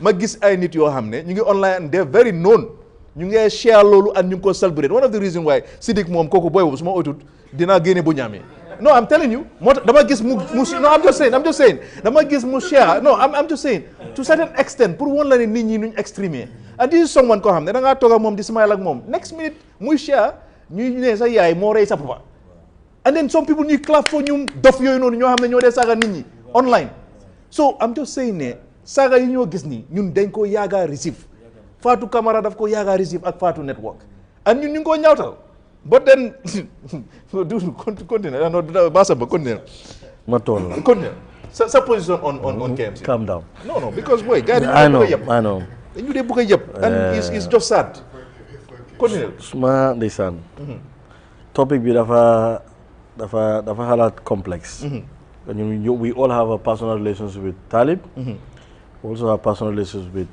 UDP waaw foog ñu wax dëgg rek because here we are also here pour ñu wax nit ñi dëgg sometimes we have where we support ak fu ñu bugg a nekk ak dëgg bi du benn dëgg bi mooy mu ngi fa waaw man tam support naa kii loolu tam beneen dëgg la sa bopp sa dëggi boppa la waaw dëgg tam bu fa nekk dañ ko war a because loolu tam is good for ñu ñëw support tamit ñu ñëw people that we are talking about ñu xam ne tamit dëgg kii mu maa support de waaw mu maa wax dëgg kii supportuma de waaw lii tam dëgg la man 2018 man maay woon political I was the campaign manager for Papa Njie diaspora campaign manager I came all the way from Paris in fact 2018 boobu laa ñëw ma def lu bari si after 2018 sax am naa documentary ak Rafi moo tax man vidéo yu bari la fi amee ak ñoom docteur buñ doon lambas this government di wax lu nekka docteur mu ngi ak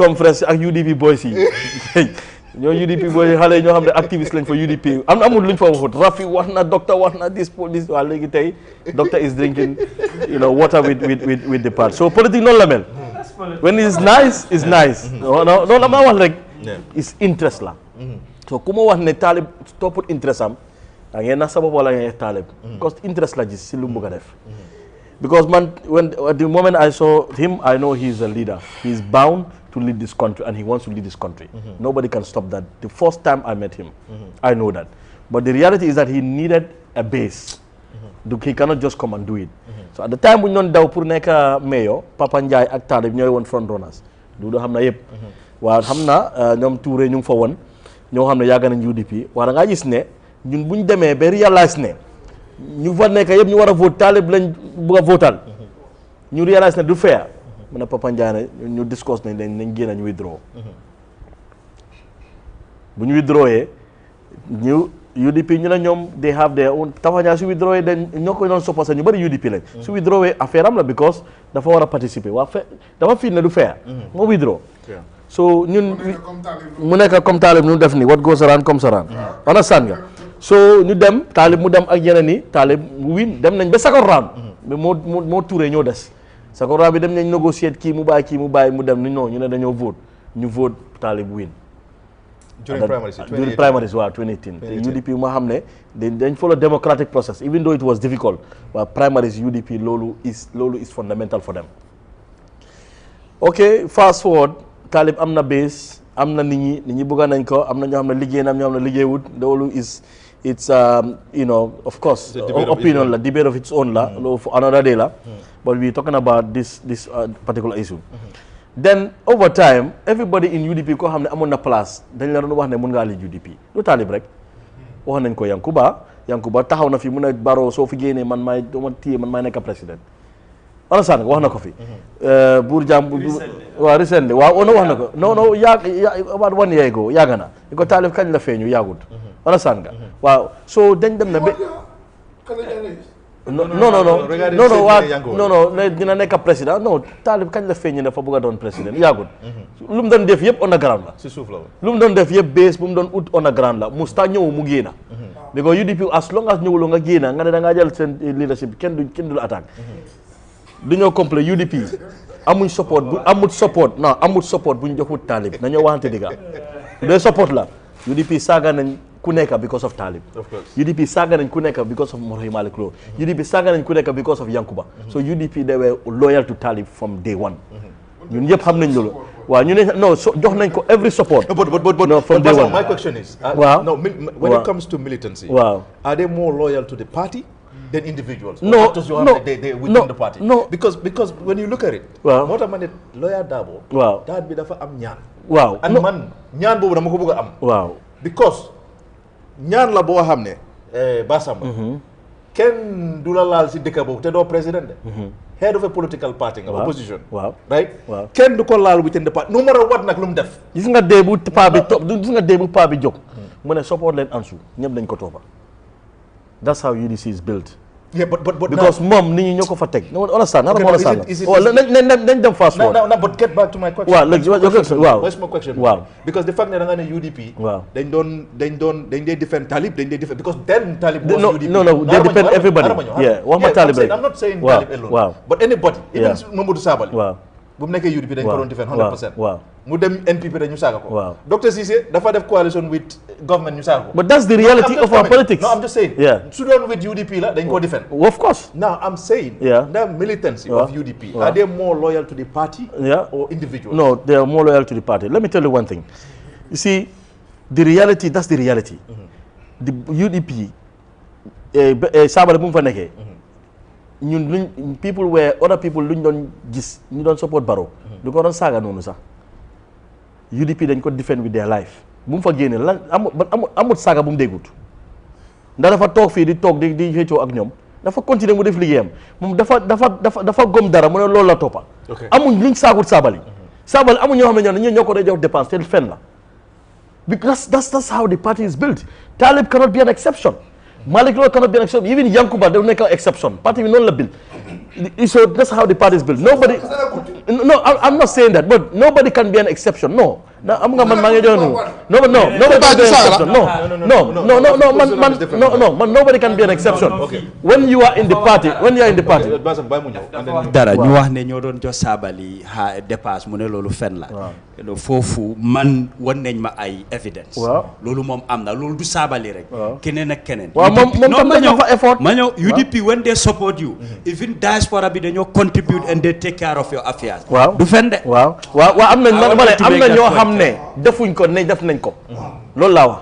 ñu xam nañ ne support nañ ko. we all know that. waaw am na ñoo ne claim nañ ne dafa nga maa koy fekk defuñ tous. des nañ ko fi. waaw what I'm trying to say is that.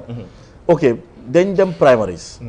pour ñu tànna UDP very democratic ñu announce ne ni ku nekk apply waaw ñu put seen criteria bu long man bu ma ko gisee man ku nekkul UDP doo ko mën a bokk criteria boo xam ne man foog naa ne sax Talib sax xëy na amul qualifié wu sax ñu nekk si parti bi sax dama foog ne qualifié wu sax bi ko criteria bi rëy la one of lan la bu ma ko gisee sax just 2 points no the few things yoo xam ne no you have to be loyal to the party criteria boo xam ne la I don't know how loolu si interview la ñoo xam ne dañoo xar sa ces ñu xam ne loyalty I don't know fan la nekka they have to be loyal to the party loolu big criteria la so ma jaaxle lan la miin ma ne xam nga bi daa ay 5 years membership parasaan nga léegi so ñu dem xam nga dëgga Talib waxoon na paa bi su bokkee du bokka waaw man sa waxaat naa ko ma ne if people there are certain people ñoo xam ne young people are yearning for a leadership they are yearning for somebody to lead them and one of those people that could lead that leadership is Talib wan nañ ko fi but naka la koo leadee either through UDP la or mu dem mu onboarding boppam mu taxaw loolu la def so during that process moom dina realize na ne du win ak paa bi because already ñun buñ doon daw ak Talib xamoon nañ ne Papa Njie du win moo tax ñu withdraw so at that time withdraw naa du ma wax ne what he did is wrong because bu mu xamee ne moom du mun a compete ak paa bi si la mu withdraw but for me I believe ne the reason why mu withdraw he didn't give the reason why he withdraw 100%.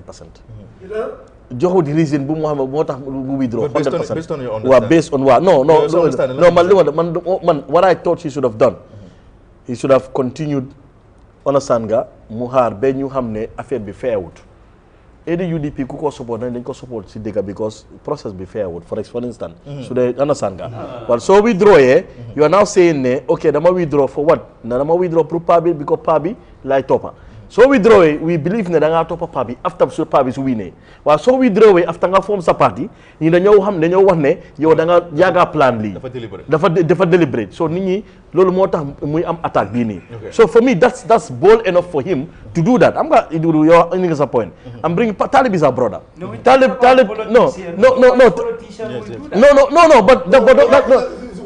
no but that's what happened okay that's what happened no that's what happened that's what happened so okay when that happened what happened now there's a movement so entirely now there's a split he's not wax naa ne ma ne Talib mu ne bàyyi na executive membership UDP while he still did never say that he is no longer a member of UDP na wax na loolu It's confirmed. no now dégg nga mu wax loolu non ndax musuloo dégg Talib mu ne moom dafa génn UDP musu ko wax I can help Basamba on that. non now Talib dégg wax na dafa génn UDP no reply ma rek Sudan man sa duma ko wax. exactly why It's a strategy. why strategy so strategy mooy so la mooy non bàyyi ma daaneel baalal ma strategy la for what strategy for what because da nga am movement da nga bëgg a taxaw so no strategy for what So because at the end of the day Basama da nga feel ne dafa war a resign and then mu announce dafa resign no man li ma mooy he took a move mu génn UDP taxawal boppam ok ba tey lu ma ko waxee strategy la because su waxee ne moom is no longer a member because am na ñoo xam ne dañ ko toppa because of UDP moo tax ñu toppa ko am na ñoo xam ne UDP lañ ba tey waa génn na ñu toppa ko because dañ gëm Talib ñu toppa ko dañ foog ne dañ gëm ne Talib mun naa li dëkk bi ñu gëm ko but those people they even regret why ñu génn UDP but they believe also in him so that's a risk that he took but ni ko toppa because of dañ ko toppa and some of them can be UDP so du mun a wax ne dafa génn UDP because he need those supporters to come with him you know what I mean even though that most of them some am na ñoo xam ne xam naa la UDP lañ waaw du ñu bëgg a Talib because of dañ ko man sama benn cause dafa ñëw si man mu ne ma I love him for no reason and I will follow him te UDP laa nekk bés mu génn UDP man dem koo toppa kooku UDP la waaw mu ngi toppa Talib because dafa bili understand nga so that's why du mun a ñëw mu ne dafa génn si parti bi understand nga so Talib su ñëwee mu ne dafa génn si parti bi entirely loolu is another discussion okay go ahead so pour yow Talib mu ngi UDP bi léegi yes pour man Talib mu ngi pour man Talib mu ngi UDP bi Rafi but the thing is pour man Talib even yow standard boy wax nii yeah lan lañ wax mooy dafa step down from his role as secretary something organizing secretary waaw right but there is nowhere for xam ne on paper dañ indicate ne dafa resign no and then I will come back to Dudu lu ma wax ne good strategy la waaw so no okay man yes go ahead I think that move he made is one of the best strategical move as a politician, in my opinion, because you got the meneka secretary, organizing secretary, naneka at the highest echelon of the party, but you got to bang a lulu. And then you still believe like a party. Lulu doesn't make sense. Okay. I know the reason why he did it, and it was very strategic. Because Talib dafa amoon a lot of supporters yoo xam ne they were very loyal to the party mooy comme Barcelona lu ma léegi nii ne am na benn brother boo xam ne mu dafa like parti bi waaye dafa like Talib so at that moment of time if su Talib waxoon ne bàyyi na parti bi mu la lose some of those people exactly so it's very wise of him mu bàyyi ko mu drag out but naturally people gis ni ñu ko traité si parti bi ak injustice bi ñu ko def ba nga xam ne ñoom ñu mën a jël seen décision lii feewut xaaral ma dama paaxul comme ñoom kii boobu jangaan everybody was seen na ñu ngi bàyyi parti bi so loolu was a very strategic and very move and madam Touba what he said the worst thing for a politician to do mooy nga nekk si parti nga go through the democratic process ba yow selectuñ la nga lose primary nga ne yow la nga def taw independent kenn du la respect kenn du la respect but it's the same kenn du la respect no look people are not stupid xanaa nga bañ xanaa gëmuloo sa boppa boo gëmee sa bopp soo gëmee sa boppa non ma ne gis nañ fi ñoom Malema léegi xanaa nga bañ a gëm sa bopp non waa loxe mooy fii ok xam nga loxe xam nga non waa nit ñi dofuñ su dee déglu ma da nga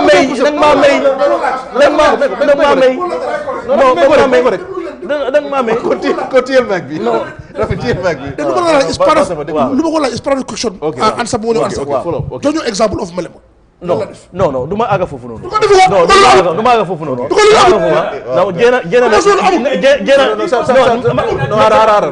maluma dafa ñew xam nga when you are bound to be a leader be strong and do what you have to do nga bay di def li So meaning you have to be bold. You have to be bold And come out and say man I believe ne no degluma man suma pele man I believe ne we all believe that Talib has the charisma have the leadership but many people around him he has to look at his surrounding and get real advice at what lu mo def he can come out mu gain a UDP mu ne okay come like other supporters my principles does not align with them mu gain mu taxaw te mun na am lu bari fini waaye soo ñëwee nga duga nga génnaat those people already know the strategy.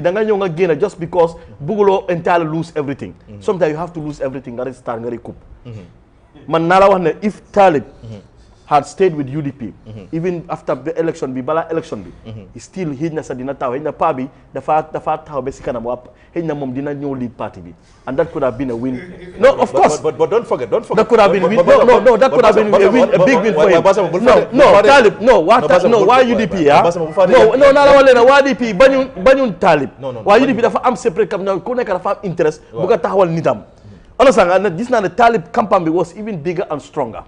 Basamba. Don't forget Yankuba Dabo has interest. Yankuba better time la safi. Yankuba start and good liggéey. No, but no mean. No, understand. No, understand. But Basamba, look. So whole time bu crisis be amo. You know, if you do communication, right? Danga just hold sa timeline. Right? You will see Yankuba Dabo has the upper hand. In terms of within UDP internally, right? I disagree. I'm saying 85% of UDPians you get aligned more with Yankuba before and post. Opinion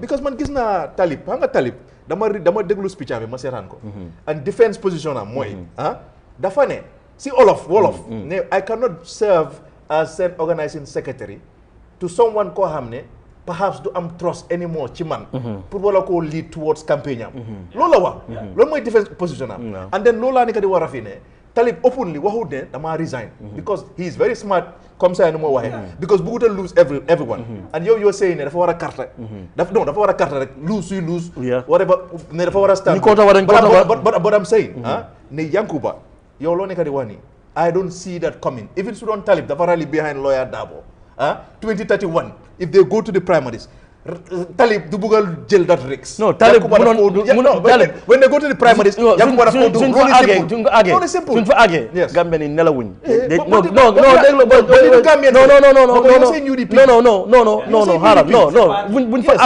buñ fa àggee ñu xam ne dañ lu ñu def Talib feewut ñu gëm Talib dañ koo topp Gambia dañ koo topp if you believe ne UDP is so undemocratic to a certain extent man I will tell you that I have not seen any party that is as democratic as UDP waaw gis ma fi kenn nga fan laa ko xamee bu demee ba président Barrow nekk président UDP ñu dem élection no you can disagree with me ñu dem élection ñu dem président Barrow ne sa place no waaw Rafi nga yow understand lo Basama dafa bëgg a nekk mayor KMC through UDP no loolu mooy dëgg because pa bi dama gis no xaaral ma daanal fii baalal ma de very important point xaaral ma daanal fii Yankuba Sonko Gambia dafa ñëw ñun xam nañu Sonko fan la nekka suma boro la ñun xam nañu moom Birikama la te is very natural mu support Dabo Yankuba dafa ñëw ak caméram ak lifinam purposely buggal laaj pa bi that question mu ne pa bi ne there are some people modol bi janne si soose pa bi mu ne ko loolu nonsense question la no mu ne ko understand mu ne ko ne ku nekk am na right nga apply mu nga woon pa bi ne am na fu ñu wax ne woon ne dañ ci apply nañ against you loolu loo si wax pa bi mu ne ko ne loolu that kind of nonsense question bu ma ko laajte waat ku nekk am na right nga apply moom he doesn't matter kan apply te Talib la doon wax waaw at the same time pa bi at that particular moment mënoon naa react su dee bëggu doon loolu waaw that is very sober mu ne ku nekk mun naa apply is a democratic process suñ demee kuñ politicien la ku nekk politicien mun ngaa bëggal lu nekk understand te ku nekk am na right nga apply su apply suñ demee primary bi ay committee bi ñooy decide wax na loolu on front of camera su dee non loolu dafa important because mënoon naa wax other than that mënoon naa wax loo xam ne other than that No, at that point, Lamine. At that point. No, at that point, mun naa wax ne man may win, man maa yàgg si parti bi. Xam nañ fii. It doesn't matter. It doesn't matter because place la. No, it doesn't matter. No, place la. No, sir. Era strategy la. Okay, era strategy or no strategy. Lu mu wax ñun gis nañ dégg nañ ko. Loolu la waxoon. So man I'm just telling you ne man UDP am ban party moo fi def that kind of democratic process selection party leader. Apart from UDP wax ma ba but dafa yara luñ def noonu nga apply nga dem through the process nga dem interview ban party moo ko fi def nañu wante dëgg man even 2018 when Papa Njie was rejected I felt ñu xam nga la wala Papa Njie most of them ñoo doon support Papa Njie 8,000 votes kenn expect ko fi moo jël taat most of ñu ko vote UDP la day sympathize with ne papa dëgg su dee yaa ngi yoon soo bàyyoon affaire bi dem ba ñu xam ne dañ yoon fair la ji ne papa mu ne no xam naa ne du fair waaye ñëpp some of them voted for him understand man I believe ne tam Talib su demee mu xam ne mu toog mu xam ne dem na si process bi jëluñ ko en fair ne dina am UDP ñoo xam ne ñu koo toppa ngir yaa ba tey ñu ngi ko toppa ñu bari ñu ngi ko toppa understand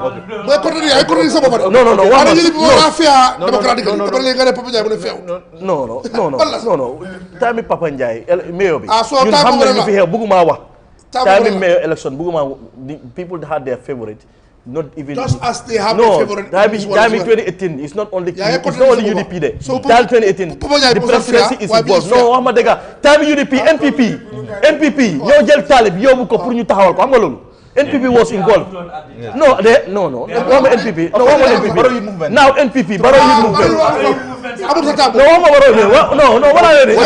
what do you know what I'm trying to say okay how am I explain yow xam nga fi ma waxee time 2018 no exactly one of the serving ministers so it's not the same moom dafa ko tane ko mu ne UDP fiara léegi mu ne fiara time boobu di UDP loolu la explain time boobu noonu time boobu Bensouda one of the ministers took Bensouda to the presidency kii la ñoo jël te kooku léegi NPP la current serving minister so la ma wax ne time boobu noonu it was not UDP he was very involved so time boobu sax Barrow was part of those ñoo xam ne campagne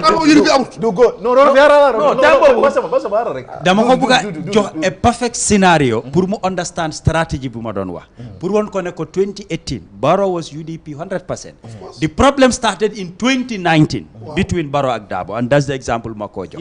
Yeah. But he wanted to say just president. No, Barrow amon na Yes, it was more of Barrow amon na the executive powers bim amé Dabo issue mu daxako. Luta daxu ko won. He gave him time. Su any event daje amé sen togu yi mu am gabbu reuy ki tok fi duñ gestu sax di holante Dabo has gone to events mu tok ak Amad Ba jël baak tek ko sen digante. There is something they were selling. So to berek dahako, people will sympathize with Dabo and they will go with him. But the family luñ bëggoon expose. That's the strategy I was saying. Dabo tam could have easily resigned. Of course. Because gis na lu xew back and forth bi gab beg ñi tek baag ak li he saw how he was treated. Why so resign people dañu ne okay mo bëgg a génn they will stay with Barrow. So politics dafa sola strategy boo xam ne based on at the time li available you read very well and nga apply sa tactics.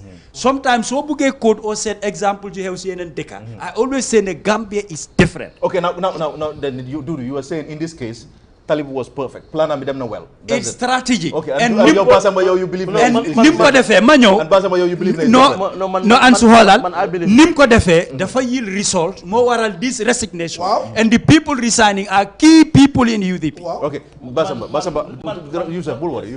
That's evident the strategy worked. Yes. Exactly. What I believe Yes. Talib had built himself to succeed Dabo and the people new resign everything if those people have already decided to resign after Yagana.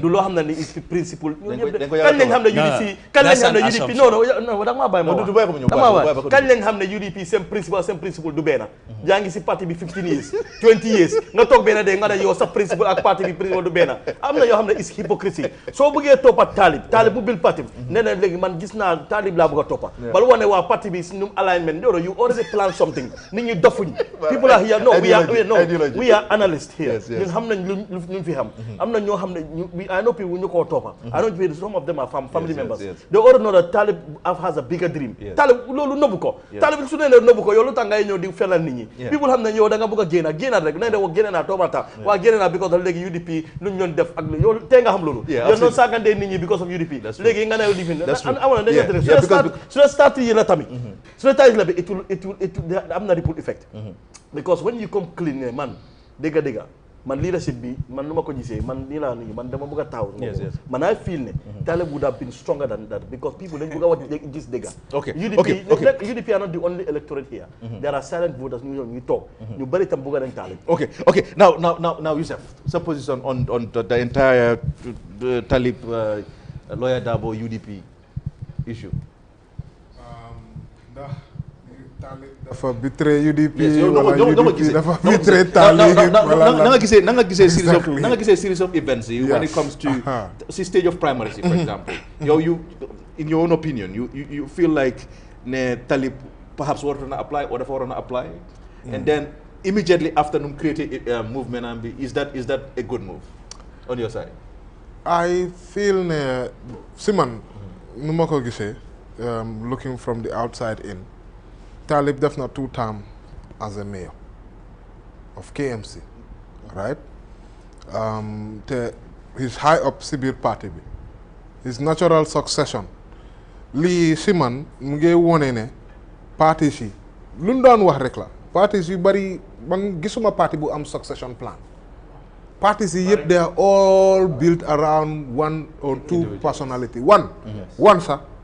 The PDIs leen mën a wax ne ñaari personalities la built around so lii problème bu rëy la because of da ngaa gis ne supporters yi sax soo apply sax pour ron ak pour dugga si democratic process bi waaw yow moom dañ laa door di la saaga. Okay, now ba pare non dafa am dara loo xam ne I want us to spend some time on no balaa nga move forward waaw because the thing is dañ gis Lamin J Darboe Lamin Mane all of these people apply gars yi complain waaw but then again complain nañ kay no xaar ma ñëw no I mean demul to this level but what I'm saying is man ay non mu ne comme ñu dee saga. Okay, yes, but so now Yusuf so Yusuf no bàyyi ko okay no man am naa si point ba ma ñëw si point bi try play ses part so xoolee ñu apply yëpp Talib is the normal waaw okay no but what I'm saying is Yusuf now on the other side you sit with people man I sit with a lot of UDP militants ñu ma clearly ne Talib daf leen nax because Talib daf leen promise ne paa bi su dugalee du dugal maa ngi amee audios yu bëri ne ñoom loolu moo leen mer loolu moo spark anger bi from their side understand waaw so don't you think loolu tam played a role waaw foofu tamit bëgg naa see ñëw waaye lu ma bëgg a wax dafa important because of lii non maa ngi ñëw tëbuma may ma rek maa ngi ñëw yow non fàttewu ma de yow la te nga waaye man fàttewu okay go ahead because of da nga gis ne UDP if long as so try pour even run alongside against bi ñu ne yow lu tax demuloo create sa own party yow party bi yow create loo party bi so it's like doo dee mën a understand comme like party ñoo xam ne ñu ko create la rek ñoom ñu ko war lead ak yooyu noonu dafa important trop pour ñu wax loolu Talib man si man soo gisee mu wax loolu xam naa ne am na reason lu tax mu war a wax loolu because of si man right I felt that was the biggest mistake bu mu def bu mu wax sax. Who? Talib. Okay. Comme di wax ne paa bi su dawee moom du apply. Okay. I felt that was a big mistake. Because of how ma lu inform loolu I want to believe ne there is a reason why he is saying that.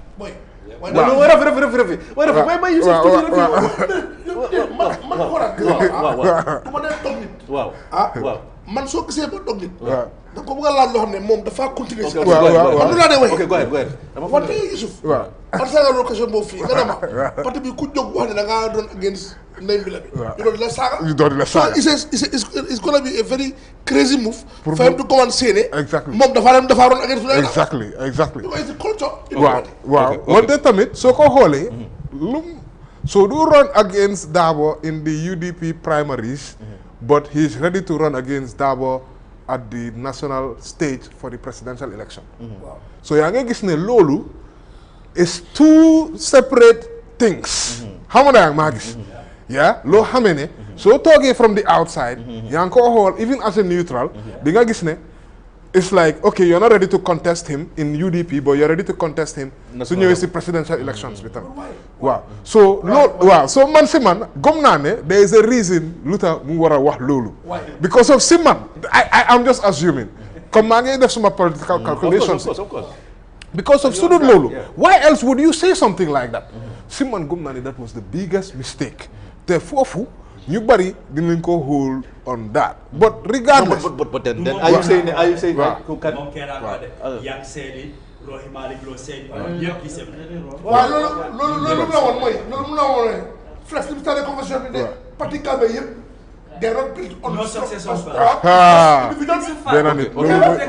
okay you said what did you say yaa ngi gis lu tax ma setee ko ab noonu pour aga bi so man I feel that look it was natural that Talib took this step because of man si man nu ma ko gisee this is the moment it's about momentum tamit yaa ngi ma understand Talib mun naa si man Talib su fogee ne dafa ñëw first time mu daw mu win I think then I think that might be a little bit too easy for him. Of course. Yeah, it's not do Usman do demee noonu. No, but Usman Sonko when he came to say Usman Sonko twice la Usman Sonko wax nga ne Usman Sonko twice la run. Yes. balaa mu am presidency bi. Of course. wante tamit da nga need momentum. xam nga ne ak maa gis. foog nga am momentum. Talib su dawee ak UDP mu ñëw second. That's going to be a big victory against UDP. yaa ngi gis but I feel that will be very very difficult pour mu am ko. but xaw ma naka la moo def de su try bi am UDP come and support him. xaw ma ne loolu dina possible. xaw ma ne loolu dina possible. but everything is possible. Let's forget about it. non xaaral déglu ma rek xaaral. lii politics la waaw lii politics la. So you really think me? Day Rafi dafa tontu TV host. So dama laaj host bi. So you really think Talib su taawee do even make a dent on UDP votes? Listen, man, it's my opinion. Honest opinion and genuine about this thing. Mooy man Ronnie Talib bi dafa affect NPP more than UDP. And man am naa conversation bi with Rafi in private. wax naa ko clearly ne UDP knowing UDP ak parti bi nu mel UDP ak APRC rek a mel noonu. APRC mu ngi ron after Jammeh bu mu génnee fi ñaata years financially ñu ngi nekko di dem well but still APRC is running understand nga ñoom ak UDP rek a mel noonu so UDP nit su faa génn di dem si Talib Bensouda waa ji du passé sax 1000 I'm just giving my estimate. So it's not gonna make any dent. No, du def dara. No, xaaral ma ñëw. Yusuf. Gis nga perception bi. No, xam nga leen perception bi on TV. Perception bi on TV ak online ak everywhere. The fact that councillors ñu ngi resign from UDP. Loolu is not good for UDP. I agree. Understand? Mooy perception bi rek. Understand? But in terms of real numbers, Talib suy jël I'm just saying du bëri su ma ne 1000 damaa wax rek waaye du bëri. From UDP. Why undecided voters you have the voted on Adama Barrow in 2021 and then even you have the like NPP at some point didn't vote Adama Barrow this time. So Adama Barrow Talib dafa stop Adama Barrow. Also Adama Barrow listen to my question. No, man other way be like man no ask a very simple question. How much suma waxe ne they did on the UDP vote? Yes. I'm equating it to Lawyer Dabulum 2021. Yes. because 2021 I understand. doo mën a wane hardcore lañ or ñii lañ loolu moo di votes that he had yes. so man sama question to you is Yes. you really think that taawee 2026 Yes. those numbers du ko affect at all No. Of course. UDP. Harmala. Man, let me tell you something lu crazy. La harma ñëw rek Rafi. waaw Rafi. UDP, don't be surprised. Wow. For the first time, Mangla wan li nga bina ko down, right? 10th of 2026. October, 2026. Lawyer Dabo performance it's going to be much more better than previous elections. No, it can be stupid. It can be stupid. No, Adama Barrow will let me know how far. What do you say? No, Adama Barrow will emerge as the winner. Understand nga? Why gap between Adama Barrow and Lawyer Dabo dafa tuuti. Okay. And now Taliban Suda dafa over jël si Adama Barrow lu amoon. Okay. So Adama Talib will be another mama. Waaw man tamit ma continuer 100,000 votes more. Okay. So dina ñëw taal. So basically he's not gonna take any UDP vote. léegi ba man tam ma continuer No. I'm saying he's going to take some. No.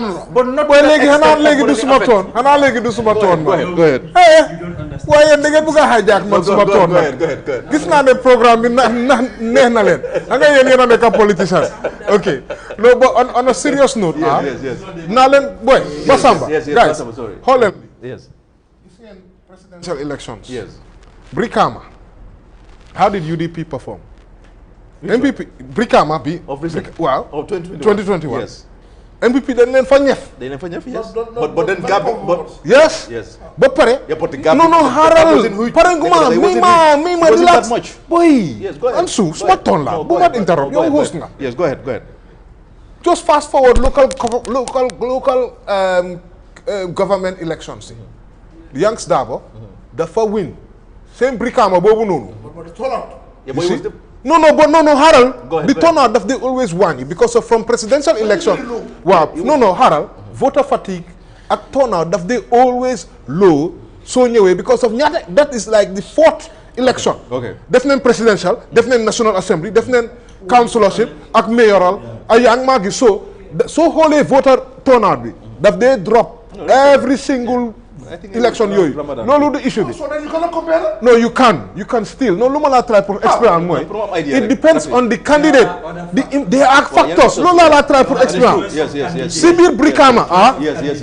you cannot tell me Yes. there is no reason why okay obviously Brikama suñu waxee Brikama you also have to look at Fonyi yi tamit West Coast region Yes. They are another candidate. waaw Yes, ñoom yes. yaa ngay gis ñooñu yëpp ñu ngi fa And that guy yaa ngay gis affected NPPs. wante Wow. soo xoolee Yes. naka la Yanks Dabo performing there right and compare ko su 2021 presidential election bi mu ngi laa wax ne something is very important the candidate that you bring is very very important Yes. moo tax ma laa ne man lu ma xam mooy But you said you note down dara. Wow. A split of CD. waaw Yeah. Ahmad Jite, Wow. and then the guy from Fonyi. The independent. No, but Ahmad Jite- No, if you look at the numbers, if they were put together, Sudan APRCs and coalition will went perfect. Exactly. That's my point. That's my point. yes That's my point. no but yeah, but There are factors. Exactly. There are factors. Exactly. well there are factors Yes, but yes. if you look at the numbers Yes, right yes. Yanks Dabo's performance Yes. it was much better than I feel like you're putting it out come Kini CD CD did not get very close to him Of course, the gap was about 20,000 or even loolu less. dafa bëri But it would because No, dafa overlap bëri sax. Ahmad Jite was there. Ñaata la independent Yeah, candidate Ahmad Jite bi. was NPP. does Banjul even have 20,000 voters No, lu ma nekk di wax mooy. no Harold maa ngi waaw mu loolu la I'm trying to explain to you Yes. that Banjul boo xam ne Banjul la sax loolu 20,000 dafa bëri Yes. because Banjul boo xam ne Banjul la sax It's not even they up don't to even that. have that Yes. so young man lu ma la try to explain Yes, mooy yes, yes. the candidate you bring Yes. will really have Determine. a huge determination Okay. man gëm naa ne si man UDP have missed a big opportunity they should have made a strategic decision In using to Wu look Talib. forward look forward parti bi dafa war a look forward pour break away from this one man syndrome yaa ngi maa gis To introduce something new. yeah xoolal ñoom LS Dabo yaa ngi waxoon ne nekkuñ di attack Starlip Lamin rek J. because Dabo of and all of this. Santa ak yooyu even all them Lamin J. Dabo ñu ngi ko am Yes. and all these other people who have Look at what he came out and he was explaining. Nakala party bi. No, they went after Lamin J Dabo after Boom resigning. Lola after Yes, Boom but not resigning. during the process. No, but I'm telling you, Yes, yeah, yes. at the end, Yes, But at the then end, yes. it's after he went through the process. Yes. It will not be. Man, I know Lamin J Dabo because of his step for us as a council. Yes. Bro, that guy is such a gentleman. Koku batam bi dude ekatisa. During the process, we go on. Do they Koku diwa? One day after, we all heard what he explained. Yes. Aklumwa, come affaire issues you make us be party. Okay, now, Yusuf, my question. Tunanako. My question to you. Yeah, Mag. Yusuf, my question to you. Now, after, both summarize everything, now, can we gonna lose? Is it Talib or Lawyer Dabo in this entire thing? Yeah, no, man, Siman, because of that question, I think the party itself may lose. Party B, sir. All of UDP? them, yeah, UDP Sibapam. Okay, because they had a chance. Yes, ñom ñoy lose because a lot this is just my thinking. Gis nga UDP, one thing they needed somebody ko xamene dafa help rebrand the party as a moderate. Lulu, the party is crying out for that. It's crying out for Kena Kohamene, su ñëwé mun na indi different people into the party. Kena Kohame attract different votes. Wow, nit yo xamene come there even maybe NPP, on one side or maybe then undecided. Ragolon because of the truth is some people actually have a fear to vote for the UDP government because of they are worried that they are going to come back and there's going to be retribution or whatever. Yes. Yang magis, Yes. but they needed somebody ko xamene mu nge wone ne yan ko saga sa faale wut len xam ak yoyu nonu that somebody who is moderate. Holal when Talib was running for his KMC. How many people came from different parties? How many am I understand? Mu ngi la won ne ki is a unifier. Neex na naxari. You may have your disagreements with, you may not like the guy, but the guy is seen as a unifier. Because of niche, didn't buy GDC, you know. Didn't buy from CA or from even independent, for example, you know. People from different parties. So you don't need lulu. But pare, lutamane, UDP nyoy lose. UDP definitely coalitions and all these things. And people have learned from that. So a lot of party legi then I'm this thinking ne naka la ñoo duga sa ci coalition ak UDP. Given how people who have gone into coalition with UDP 2016. yeah, at the end of the day Everything was hijacked. dang de ñaka. Yang ma understand. But people comme luma wax Talib mom dañ ko gisé ne nit ya ngay ñew pour liggéey ak mom. Yang ma understand. So su ko amone that kind of person, yeah. I'm not saying they don't have anybody else who can be that kind of person, but they needed a fresh change. What the lolu more highlight the reasons why I say it's a loss for the party. I think it is. Yeah, I genuinely believe it is. Okay, so can Rafi sa position because time bi jeex na next week foog ñu ñëwaat and then ñu continue topic because luñ line up buñ am Talib rek lañ la Man xamoon naa ne duñ mun a jeexal loolu yeah, yëpp. but then next week we can just continue. So can mooy lose in this entire thing in between Unite The biggest Movement for Change ak ñale. the biggest loser in my opinion is UDP, and the reason why more lulu is because man ni ma gisee 2026 election bi it's Barrow's election to lose. It's a foregone conclusion because lu doon jox Barrow a big run for his money mooy woon su UDP amoon Talib as their flag bearer because comme flex lu mu wax Talib soo xoolee even KMC campaign bi he had the machinery of the state against him and he was still able to win KMC and he did it in a very strategic way. Even t-shirts when he ordered them dafa order half yellow, half of them were white because xam na ne am na ñu bari dañ ko bëgg a soppa waaye duñ bëgg a sol yellow t-shirt and they wear a white t-shirt te am na kër yu bari yum duga even ñun suñu kër duga na fa suma mère mu ne ko man du musuma vote UDP waaye man naa la votal yow so Talib amoon because gars yi dañaa mer sax ñu ne dama laa gis Facebook gars yi talabaat yi ñu ne yee naka ngeen a waxee ne dangeen ko laagu leen hypocrite nga but that was the fact he was a unifier and parti daf leen dema dem boo xam ne dañ war a rebrand gis nga Labour Party for example during the 80s yëpp Conservative Party moo dominé England Yeah, England, UK, yeah. they had to sit down and look inwards you gis ne seen parti bi dafa am problème and they came and rebranded and called it New Labour. And that was how Tony Blair came into power and was able to serve almost 4 terms as Prime Minister. Gordon Brown tegusi. So parti dafa nit lolu. Talib, man dama believe ne bu nga gene. That's a good example because conservative is a jigen lañ jël black. Imagine Nigeria. They are rebranding themselves. So man dama gom ne UDP missed that opportunity. Because UDP has been branded as this party boo xam ne benn nit boko moom mooy comme kan na ko fa analyse ne dafa jaaga soora pour dëkk bi soo de ko war a delloo njukkal for what ñu bari soora lañ fi ñëpp audio yëpp soora lañ dëkk bi waaye su dañoo single out de benn man moo sacrifice am na ñu bari ñu soora fi tamit yaa jama doon la def so xarama ba waaja man dama gisee lii dina difficult trop pour Talib win because Talib would have had an easier ride su amoon UDP's back it because dina la mën a jël KM UDP dimbale ko up court which is Barrow's threat waaye léegi amatu foofu loolu so léegi luy xaw mooy man I believe the UDP numbers among 2021 dina dem down dafa drop bu baax wala dina drop bu baax man I'm seeing maybe Lawyer Dabo maybe they got about 200 Lawyer Dabo will have maybe 19% or 17%, but do not say 17% of what? Of the tell on the 10. Let's see. After the VR. After the VR, but you'll have and then what we have to why Talib his only challenge boy. So lose it.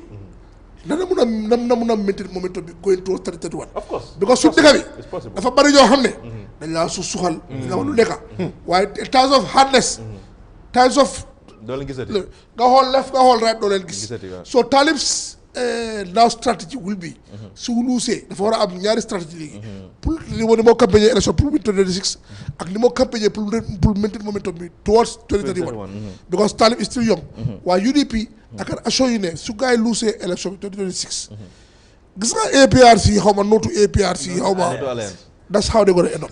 Yeah, but Youngs will come in 2031. Well, Youngs will be the leader of the no to APRC. You be the fragment. Boy, politics is good.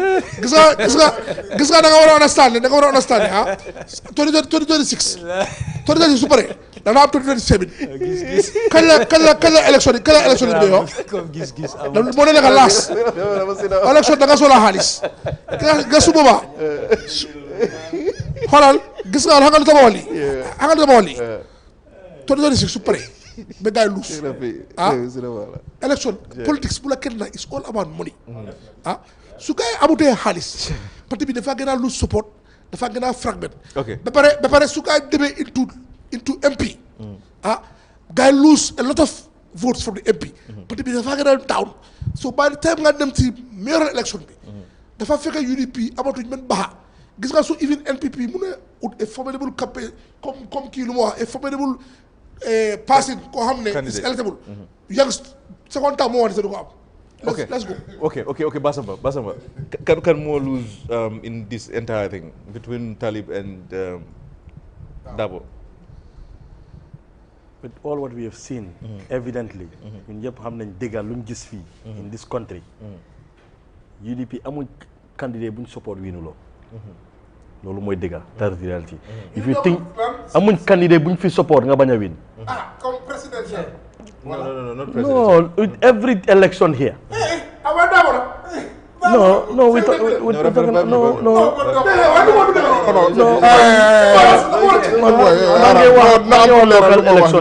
local elections yi parlementaire ñoo fi parlementaire no parce que suma mbokk ñoo fa nekk stronghold yi let me give an example man suma waxee loolu am ngeen attaque ma man soo waxee man laa déglu sama activiste nga suma no mi amu check de an su may check yow ab bii waaw an su may check no problem yow si nga bokk si parti bi su ma samba yang fa understand no man wala man dama am parti man dama am parti waa léegi su ma waxee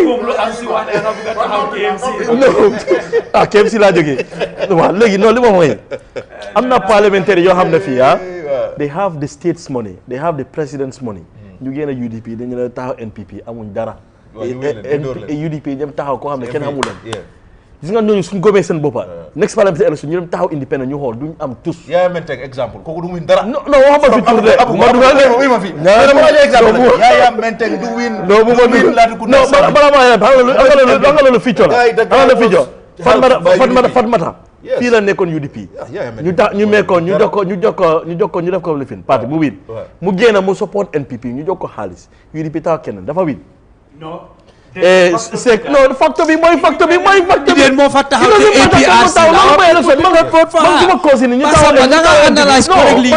understand facteur bi loolu la man suma cousin si di ma kunda ñaari councilor suma cousin ak suma anti bi moo win because they all sara they all from different parties but the people ñoo leen di votal non man lu ma mooy man li ma dañ leen xam nga yéen dañ leen la te ngeen wax man maa ngi wax yéen ak ma attaque loolu ma bàyyi ma wax waaw opinion bi waaw mais ma daaneel andu lo si man NPP seen force National Assembly da nga may mu daaneel la may nga daaneel ni amina Birom So NPP ñoo ñëw rek mu win kooku campagne sax I'm sorry to say kooku mënut a campagne loolu mooy dëgg look UDP mais bu fa nekkoon Birkama xaw ma teacher la woon xaw ma primary school teacher mu Chairman do baraman me Birkama mooy ku fa nekkoon UDP si Ribo Sonko ona sa ñu taxawal by force UDP ñu ne moom la ñoo taxawal ona sa kata ñu taxawal ko fekk jàngu sax kenn ñu ko taxawal lu nekk win na mu foog ne moom Baro understand nga xam nañ ne buñ ko Baro sax bu ñu see assess ñu ne fii moom duñ mooy with you ko yow UDP moo taxoon nga win so what belongs to Sisa ñu jox ko loolu noonu man I say it again even next election ñoo xam ne yëpp génn nañ UDP councilor lañu woo non maa ngi start councilor lañu woo lu nekk lañu ñu gom seen boppa ne dañ seen place dañ ko taawal ñu ne dañ génn UDP because UDP dañ am base boo xam ne is unshakable man li ma xam mooy talib base sax du UDP talib dafa am base boo xam ne talib am na base boo xam ne am na ñoo xam ne young people ñoo xam ne waa gis naa talib ñoo xam ne bokkuñ UDP amuñ dara with UDP am na fa base ma la talib am na risque boo xam ne am na strategically mu foog ne dina indi jël tam UDP waaye am na you cannot move them most of the people that follow talib ñoo xam ne UDP lañ nekk place lañ sentu si talib wala place la talib loolu la promise guy wala sanga right now ma ngay joxe place yi some of them place la promise guy waaye fanatic UDP non day place mais day place yow su wiine of course non su wiine day lose xanaa lan lañ amoon UDP amuñ dara one day when you lose waaw loo mooy soo gëmee sa boppa man muy for example let's say Talib su wiine Yaya Menteng dafa nekk minister of works of course non Talib su wiine ñu bëri dañoo am liggéey Talib su wiine man sax dama am liggéey wala Talib because suma brother la No, you don't know. No. Man, giving. I'm gonna help. Talib, while Sagan you like Talib su wine. You don't know my relationship with Talib. Ma talk fee, ma talk fee. Ma joxe my real analysis. What could diga? Tahud ma oppose Talib. Talib is like a brother. Understand? Sometimes when you give, when you talk about reality, they think that you are opposing the person. Man, I'm giving a political calculated information reality te su Talib su ko déggee na xam ne loolu dégg laa ko wax man Talib is my brother Talib comes to a committee Talib is my brother understand nga so man I can work with him su wiinee war a wiinu but I can also give him advice boo xam ne kenn du ko jox am na ñoo xam ne they are friends dañ ko wax lu mu bëgg a dégga but reality bi tam moo lu fa nekk daf ko war a dégga ba li ma mooy the biggest loser here for me with UDP ak kan bëgg a laaj yow foog nga ne Talib dafa war a lu move bu mu def comme dafa warutoon a run at all daal. non man li ma gëm mooy UDP would have had a big future su dee Talib demoon na support fa bi suñ losee sax Talib could be the future of UDP and 2021 with UDP Talib mu taxaw kenn du ko fi mun a génnee. Boy, that's wishful thinking. Yes. Okay. Dudu, go ahead. if Talib was loyal to the old man until the 2021, even 27 when to the election. Man understand no. ñun xam nañ not an individual. If Talib was loyal to the old man. No, if Talib had supported the old man, nobody can defeat because nobody can win election here. No, dégluma, apart from NBB, kenn du fi moo win election opposition. So the opposition nga collaborate with UDP, take it anywhere. Film Daniel, even the incumbent alone cannot win election in this country. Dynamics be never change. That is no secret. That is no secret. Mane, Mota Mangla said Teganella, NPP alone cannot win elections. That's the dynamic. It's not about opposition and incumbent. Politics Gambia, Fofula Tolu Legi. Munela, Munaharila, you go into alliance. And grand alliance, not party or Amnet, Mununyo Faisal Salsa, Amun Lajo. Yeah? You know, who is losing here? Come on.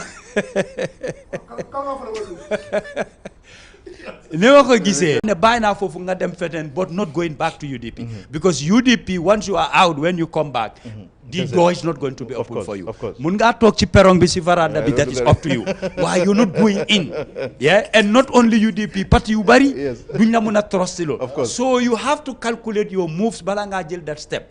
While UDP as a party, their votes will go down 2026.